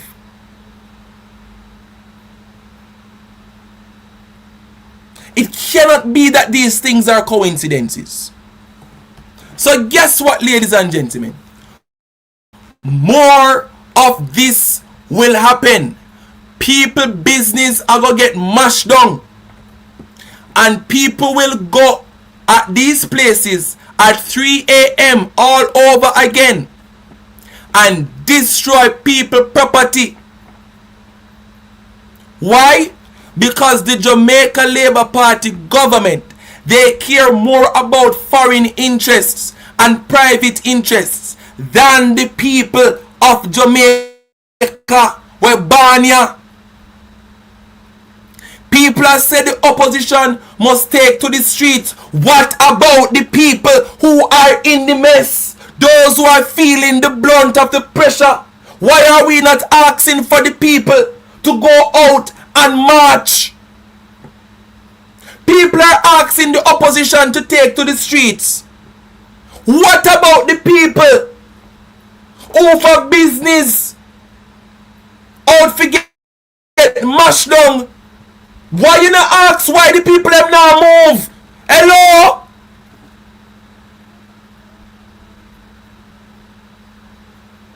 Hello? Listen to me. Let me tell you something about how revolution happen and how protests work. Because I gather people don't understand. You see, in Nepal, you think the people them that wait for no opposition leader to tell them say them to go out and go march? You feel like in the United States, you think nobody that wait upon the Democratic Party to tell them to go march? People feel the pressure and them say, listen, I am not going to sit by and wait until a politician tell me to move. I am the one feeling the pressure. Because no matter how we want to look upon it, listen to me, all of the politicians, they are okay. Are you in a situation? You have to move. Uno stay there wait for opposition politician and wait for Mark Golding to lead protest for uno. And uno not have the aid. And uno not get no donation money. Uno not get no help. Uno not get no road. Uno not get no water. Your house just get demolished, Greek Jamaica, and you no protest. For 50 years you have your little business put on the beach. You have your business put on the beach. For about 50 years your band come see your mother and your grandmother. Everybody selling at the beach and them have them little shop. And all of a sudden you see a notice for your business place and say you have 30 days to evacuate or else. And you are still waiting on the opposition to guard the beach and protest for you. So you don't take Mark Golding for one big puppy show.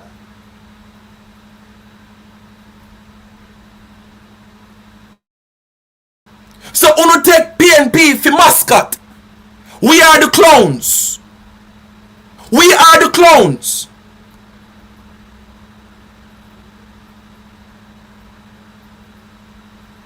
Listen to me, man. And I saw it work. And I saw it work. And this has always been one of my concerns. How is it that people Greek Jamaica? See, Marcia, I'm going to answer Marcia call before me even continue tonight. Go ahead, Marcia. So, yeah, tell me something now, Perry. Them all go down there so by night again. Oh, yes, man. And bulldozer. Yes. Yes, because them have the private people, them. Where one, you know, yes. Yeah. And the crab law, super nationwide. Where they hear, well, you're not talking their language, but I'm in a place to do it. But the hear of the judge, Davis, the hear I'm at a front to the hang that dirty dog when I'm about. I'm not telling a lie. That's how far we put it. Because them slap this and that's what him over them are support. Yes. You understand? Them people, and the junk and the peace, them well as their friend.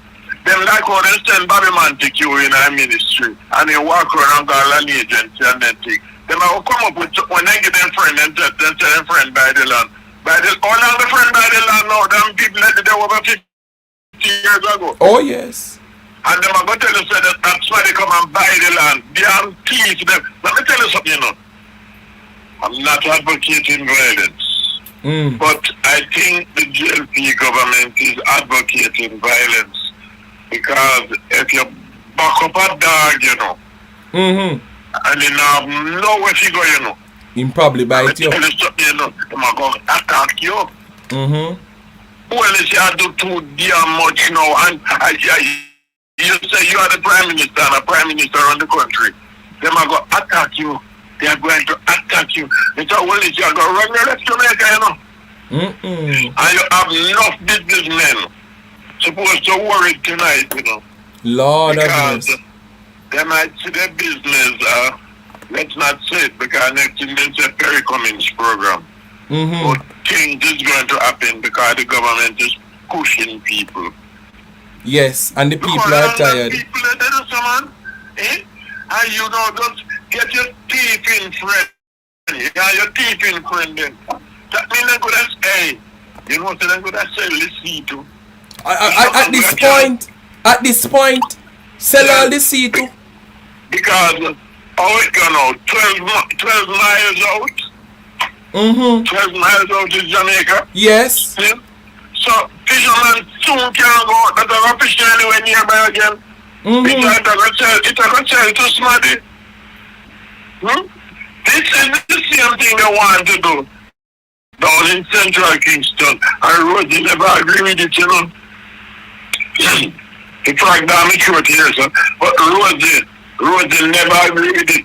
That's what they didn't want to do down in Central Kingston.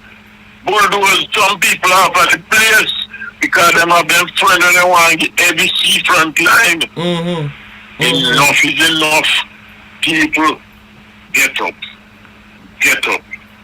Get up off on the front side. Mark Golding, because Mark Golding, they put out where I want to put out already. Get up. And before leaving, I am asking Mark Golding talk to Damian Crawford. If he don't want the position of spokesperson and education, give it up. Because what taking place in education now, with all them school we now go up in, we not hear nothing from Damian Crawford. We need to hear something. I agree with Damian, you. either you leave it, give somebody else. We have other people who can start talk. Because Dora the Explorer not saying anything, you know. Not saying anything. And then the JLP glad to keep the people done. So you ever listen to the labor, right? Oh, yes, man. That you know the love done said. All right, you answer the frog down the throat, something. All right, Marshall, blessings. Listen to this, ladies and gentlemen, an interview with a lawyer on Smile Jamaica with Never Bell. Listen to this, very interesting. I think it's around 10 minutes long. Listen to this.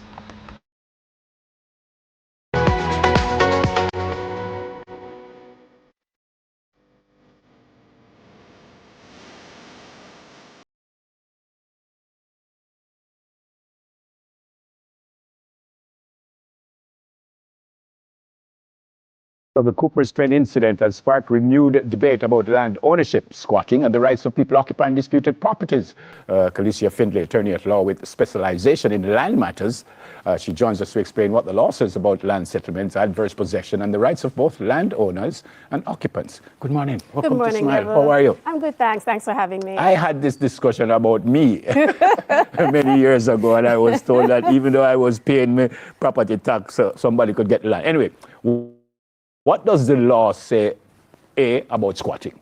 The law says squatting at the outset is illegal. It's trespassing. But if you squat for at least 12 years on privately owned property, 60 years government land, if it's open, if it's undisturbed, if it's quiet, peaceful, nobody's trying to take you off, if you satisfy all of those criteria, you can claim it. You can make an application for adverse possession. 12 years, you said? 12 years for privately owned property, but if it's government property, government didn't make a mistake, 60 So even if the man who owned the property paying the property tax for the 12 years, but somebody lived there for 12 years, is still that person can claim it? Correct. And my Jamaican people, yes, you should pay your property taxes, but by itself, it's not enough. Adverse possession. That is the key term, possession. It's who has physical control, physical possession of the land. So, I mean, I would love if you start paying my property taxes. I need some expenses that I need to get rid of. But if I'm still living at my house and you start paying my property taxes, you can't take it from me. So paying property taxes by itself is not enough. But Calicia, it's my land and the law says I must pay the property tax. It does. I pay the property tax. Nobody don't call me and say, well, I moved to live in your land. And then I go down from my land and say, I've been here 12 years. Yes, Neville. It is unfortunate for... Hold on. Mark Golden is on. Hold on. All right, ladies and gentlemen, this is what we were playing earlier. So Mark Golden is over by Hanover at their town hall. Let's see if we can just hear what he's saying. Yes. Let's see if we can hear what he's saying. Yeah, hold on. Let we jump. Because see them as say Mark Golden and talk. Well, we're not going to hear him.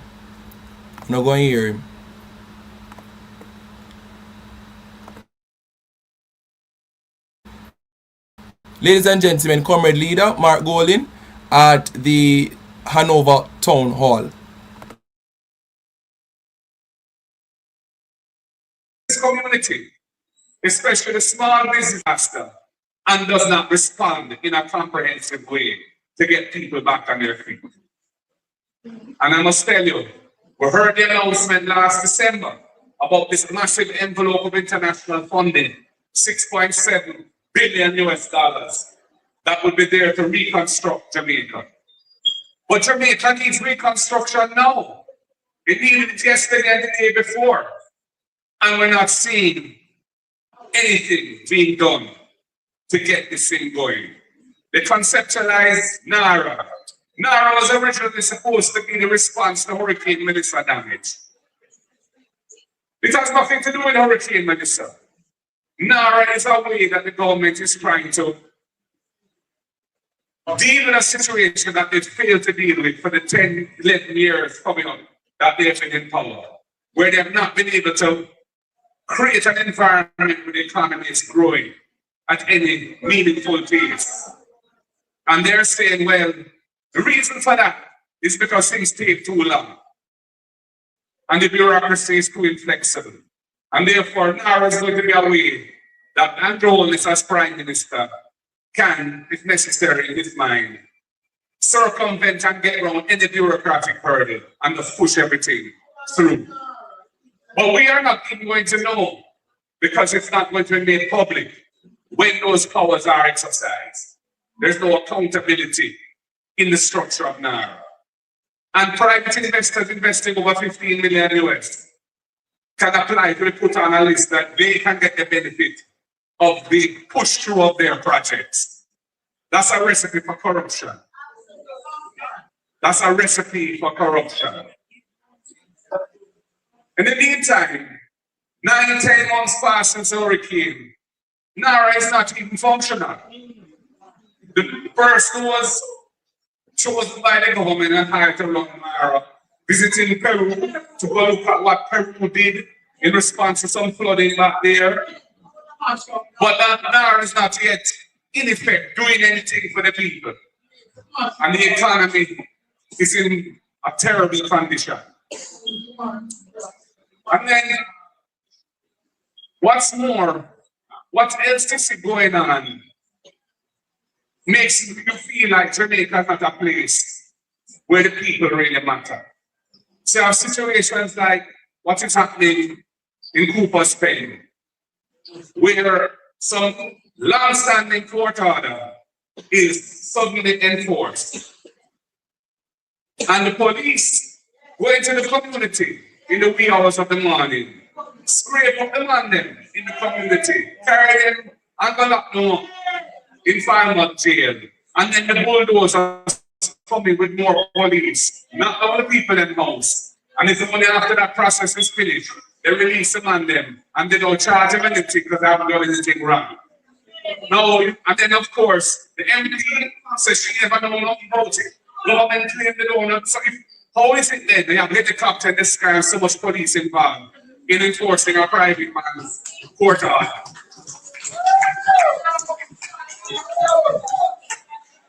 It's not credible.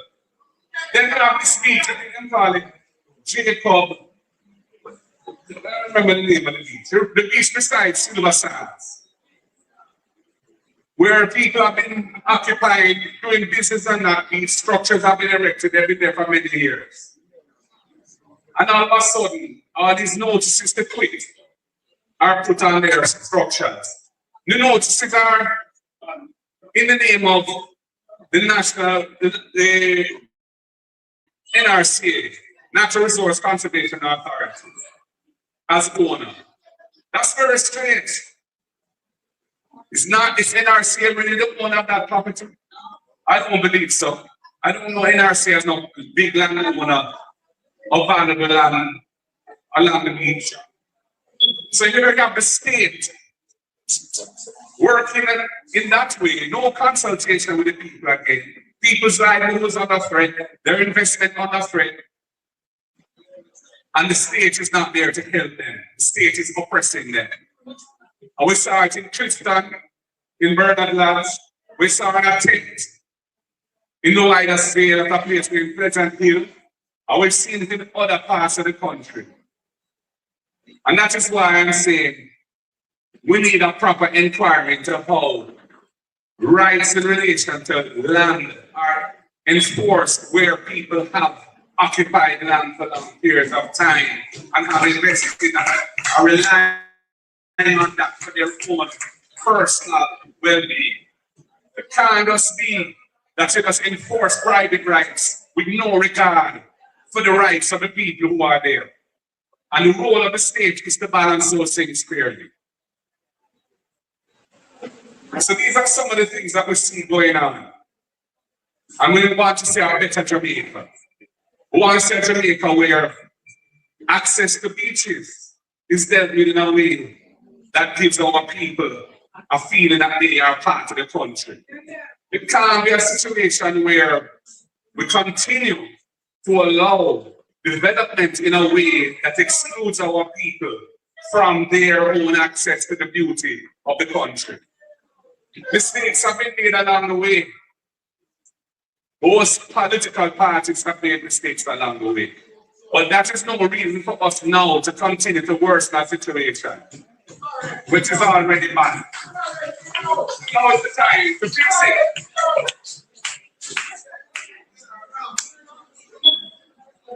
We've seen other things. Corruption is a big problem in the country.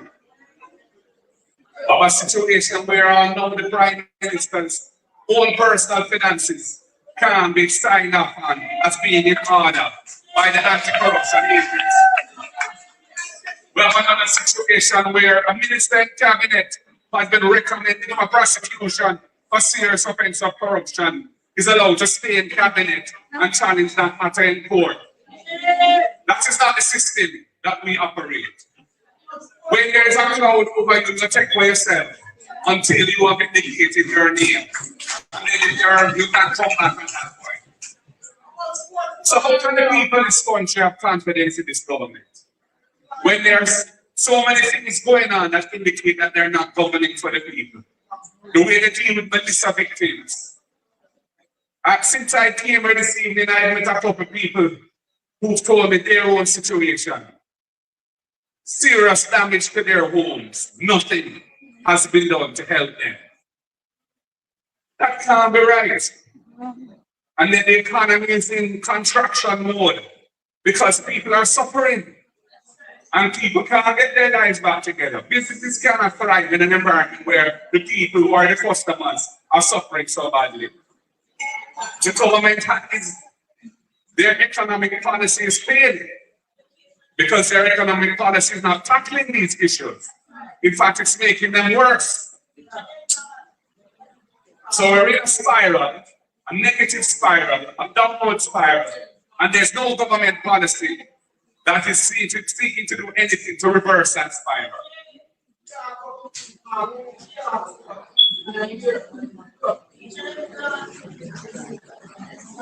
So we are here as the opposition, and we're not perfect. We say something, sometimes things are said that should not be said. That's the nature of the modern world where communication is so pervasive. But we are never going to bulldoze at people's house and drive them out into the worst poverty. We will never do that.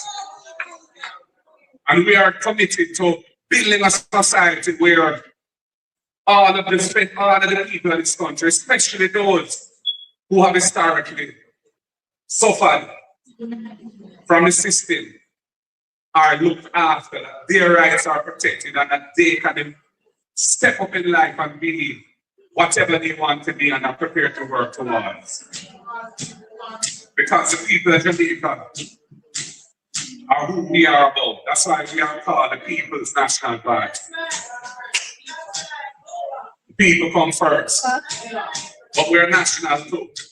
So all Jamaicans are welcome if they come with a clean heart and want to see the country progress.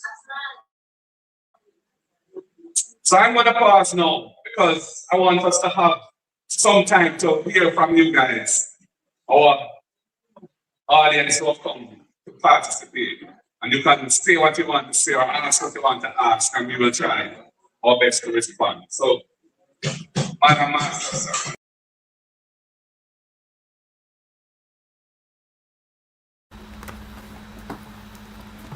Ladies and gentlemen,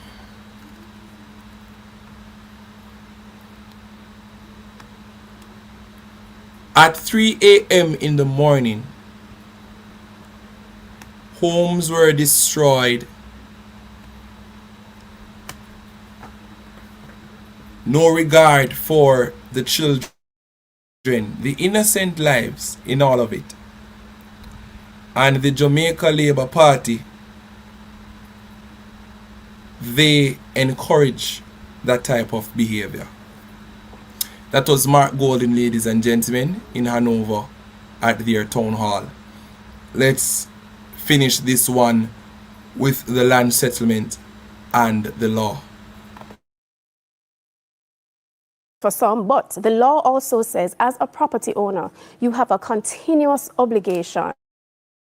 You have to exercise a continuous right over your property. So you can't just get title, lock up your title, go about your business and leave it there. Yes, let's say you're in New York, wherever you are, you're paying your property taxes. That's not enough. You have to exercise physical control of the property. What does that mean? So you live there, Okay. you bush it, you pay a man to bush it, you have a caretaker there, you put your animals out there, but you have to have some physical connection with the property. What went on in Cooper's Pen? So I am not involved in that matter. Let me state that at the outset. But from what I've gathered, this matter has been ongoing for maybe almost 20 years. So, as I said before, when you want to claim title by adverse possession, it has to be open, quiet, undisturbed. It seems, and anyone, correct me if I'm wrong, it seems their possession may have been disturbed. So I gather, let's say some of them may have been there for 20 years. During the 20 years, their possession seems to have been disturbed. What does that mean? The property owners seem to have been actively trying to get them off the property. Okay. So they were not undisturbed. I could be wrong, but that's just based on what I've read so far about the matter. So if the property owners try to get me off their land and I don't come off, and they come and them lick down my house because they were trying to get me off. The property owners didn't do anything wrong? It depends on when they did it. So if you want to evict someone from your property, you have to go through the process.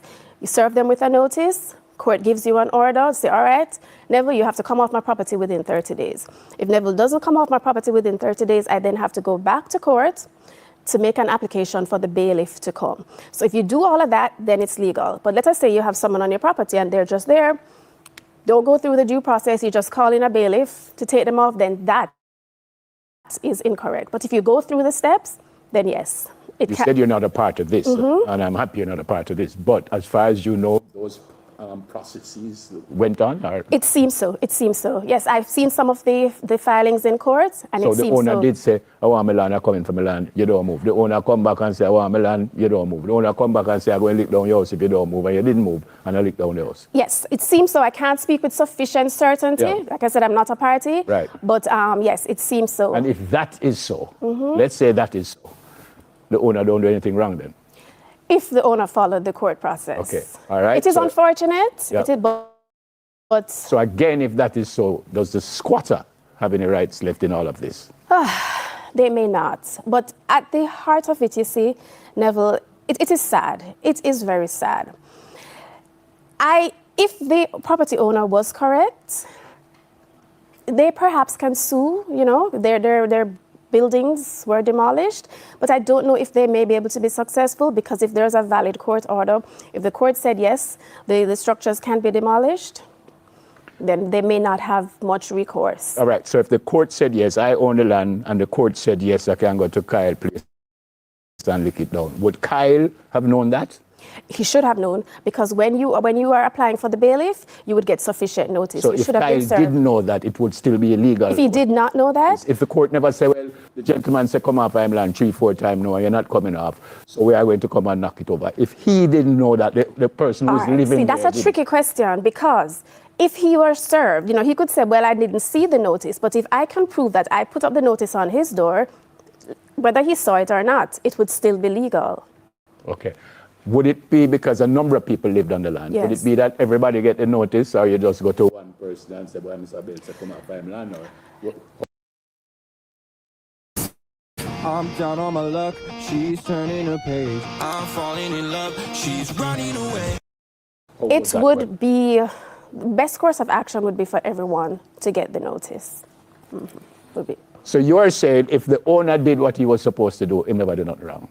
But if he didn't go through the processes that you said... Then it would be incorrect. And then they I almost said the owners, but the squatters could sue him. Oh, certainly, certainly. And I just want to touch on something. It is really unfortunate. And this has happened before, it's going to happen again. At this point, squatting is a part of our culture. And I think what we need to do, especially those in power, the legislator, we need some serious legislative enactment, we need some changes, because this is going to keep happening. The unfortunate reality is that many persons cannot and simply will never be able to buy property. People think squatters are criminals.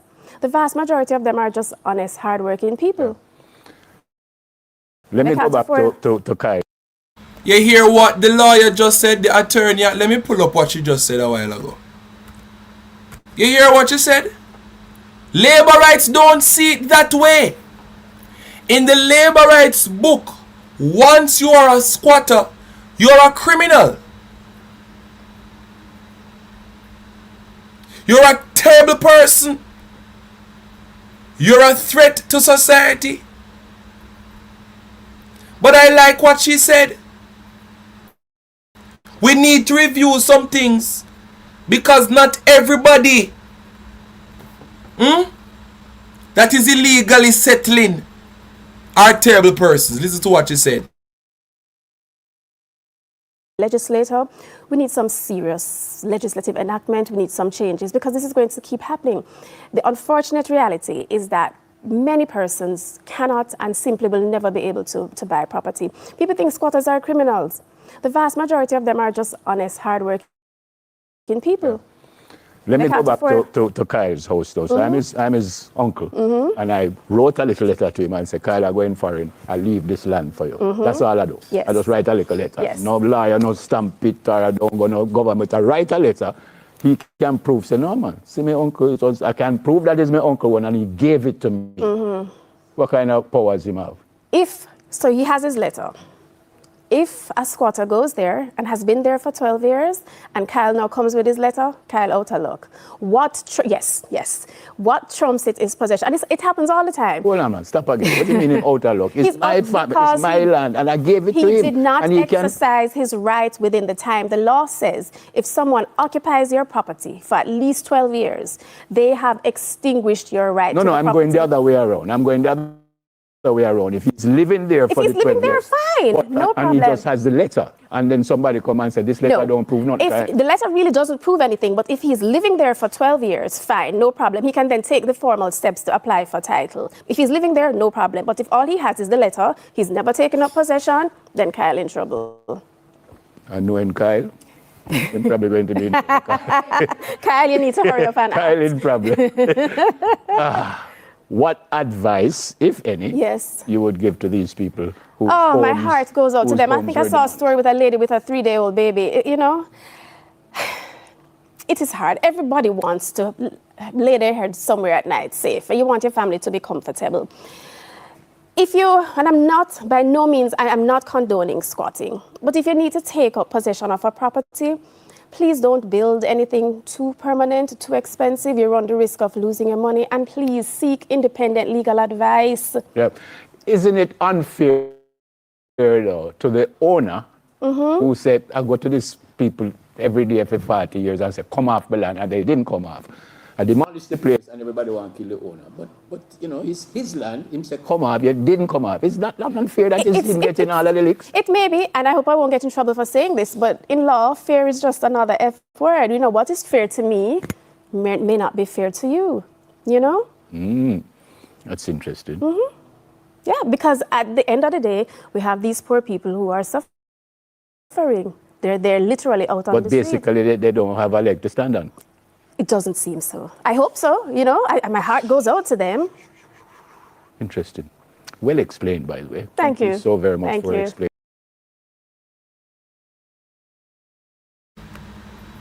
Ladies and gentlemen, there you have it from the attorney. I don't remember her name, but she told us about adverse possession and how one can legally claim land.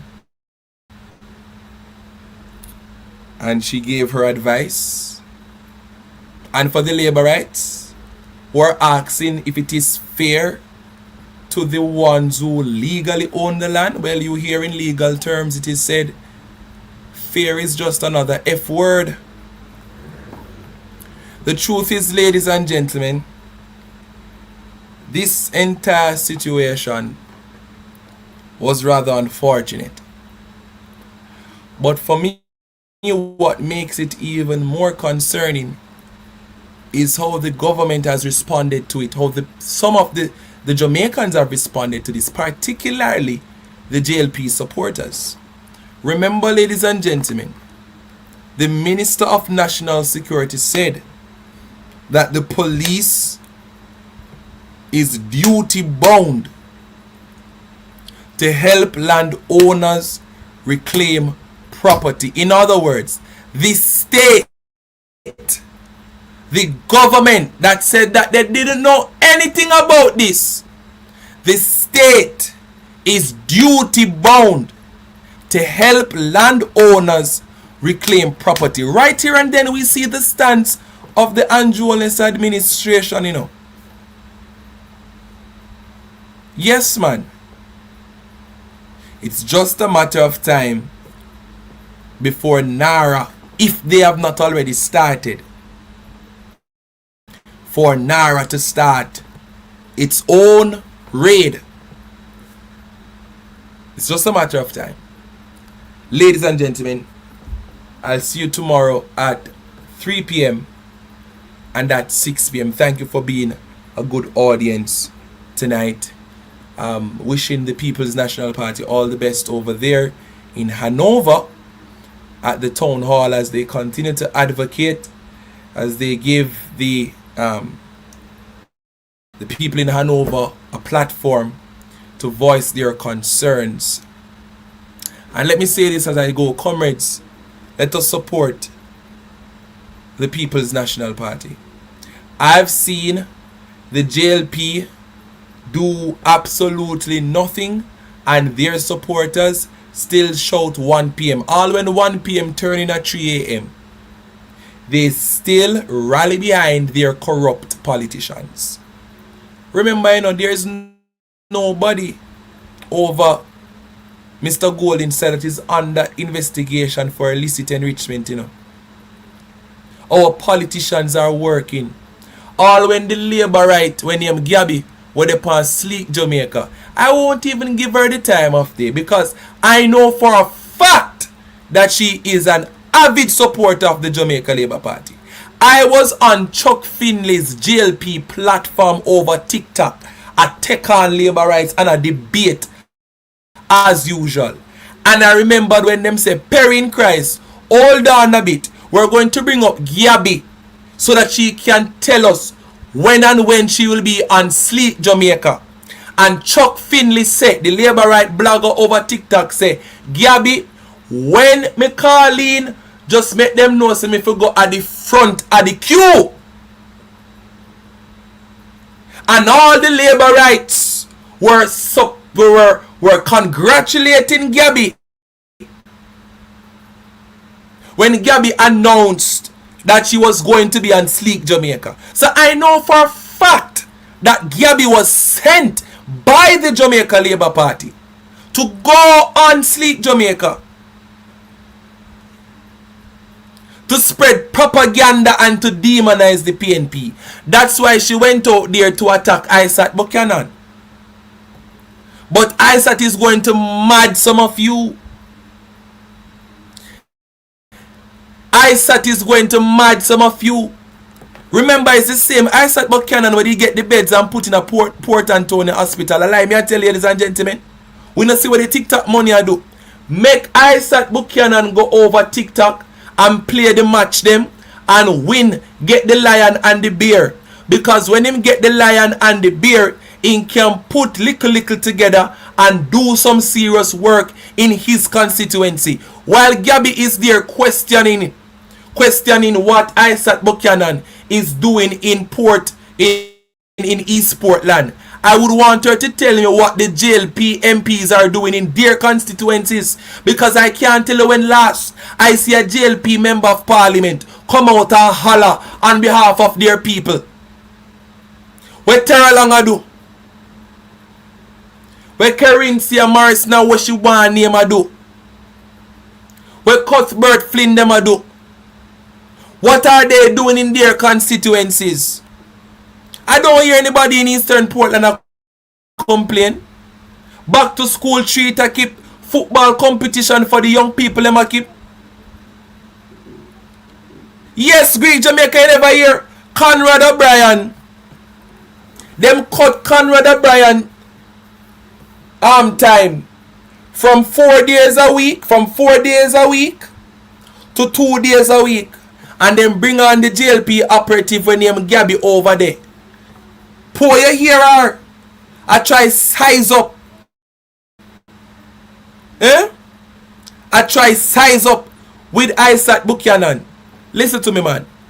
All you know want talk about who he was a twice convicted for. All I want to say, Isaac Buchanan will continue to beat y'all bad and batter bruise the whole of you. You have time, Marcus Isaac? What is the JLP member of parliament doing? I don't even know if they are representing their constituencies. But JLP is taking over the radio stations. JLP is taking over the TV programs.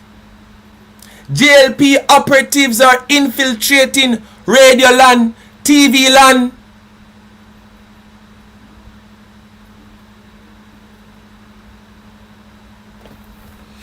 Let us pray, ladies and gentlemen. I tell you, we are living in serious times. Father, we give you thanks for your mercies tonight. We thank you for your grace. Thank you for your love. Thank you for the viewers. Thank you for those who supported the super chat. Thank you for those who subscribed. Thank you, mighty God, for your blessings. We pray for the people in Cooper's Pen. We pray for the people in the most severely affected parts of the country after Hurricane Melissa. The people in Hanover right now voicing their concerns to the opposition leader and his team. Lord, I pray that you will intervene. Let your name be glorified. Let your will be done. Show us the way, mighty God. Shake Jamaica. Jamaica needs a transformation. Lord, there seems to be a pointing of fingers at the wrong people. But Lord, we are not perturbed. I pray, mighty God, that you will open the eyes of those who are blind. Deliver your people from evil. And let your name be glorified. In Jesus' name. Amen. Thank you, ladies and gentlemen. Thank you for your support tonight. I'll see you tomorrow at 3 p.m. Bye-bye for now. Bye-bye. Perspective family. Big up yourself every time Perry the General. Go and do it, comrade.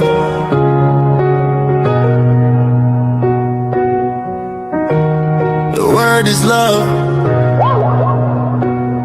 Where we are go do? Police them a kill off, use the tree on the roads. Where we are go do? The price gone up on the JLP let loose. Where we are go do? Times are hard and politicians don't have a clue. Where we are go do? Where we are go do?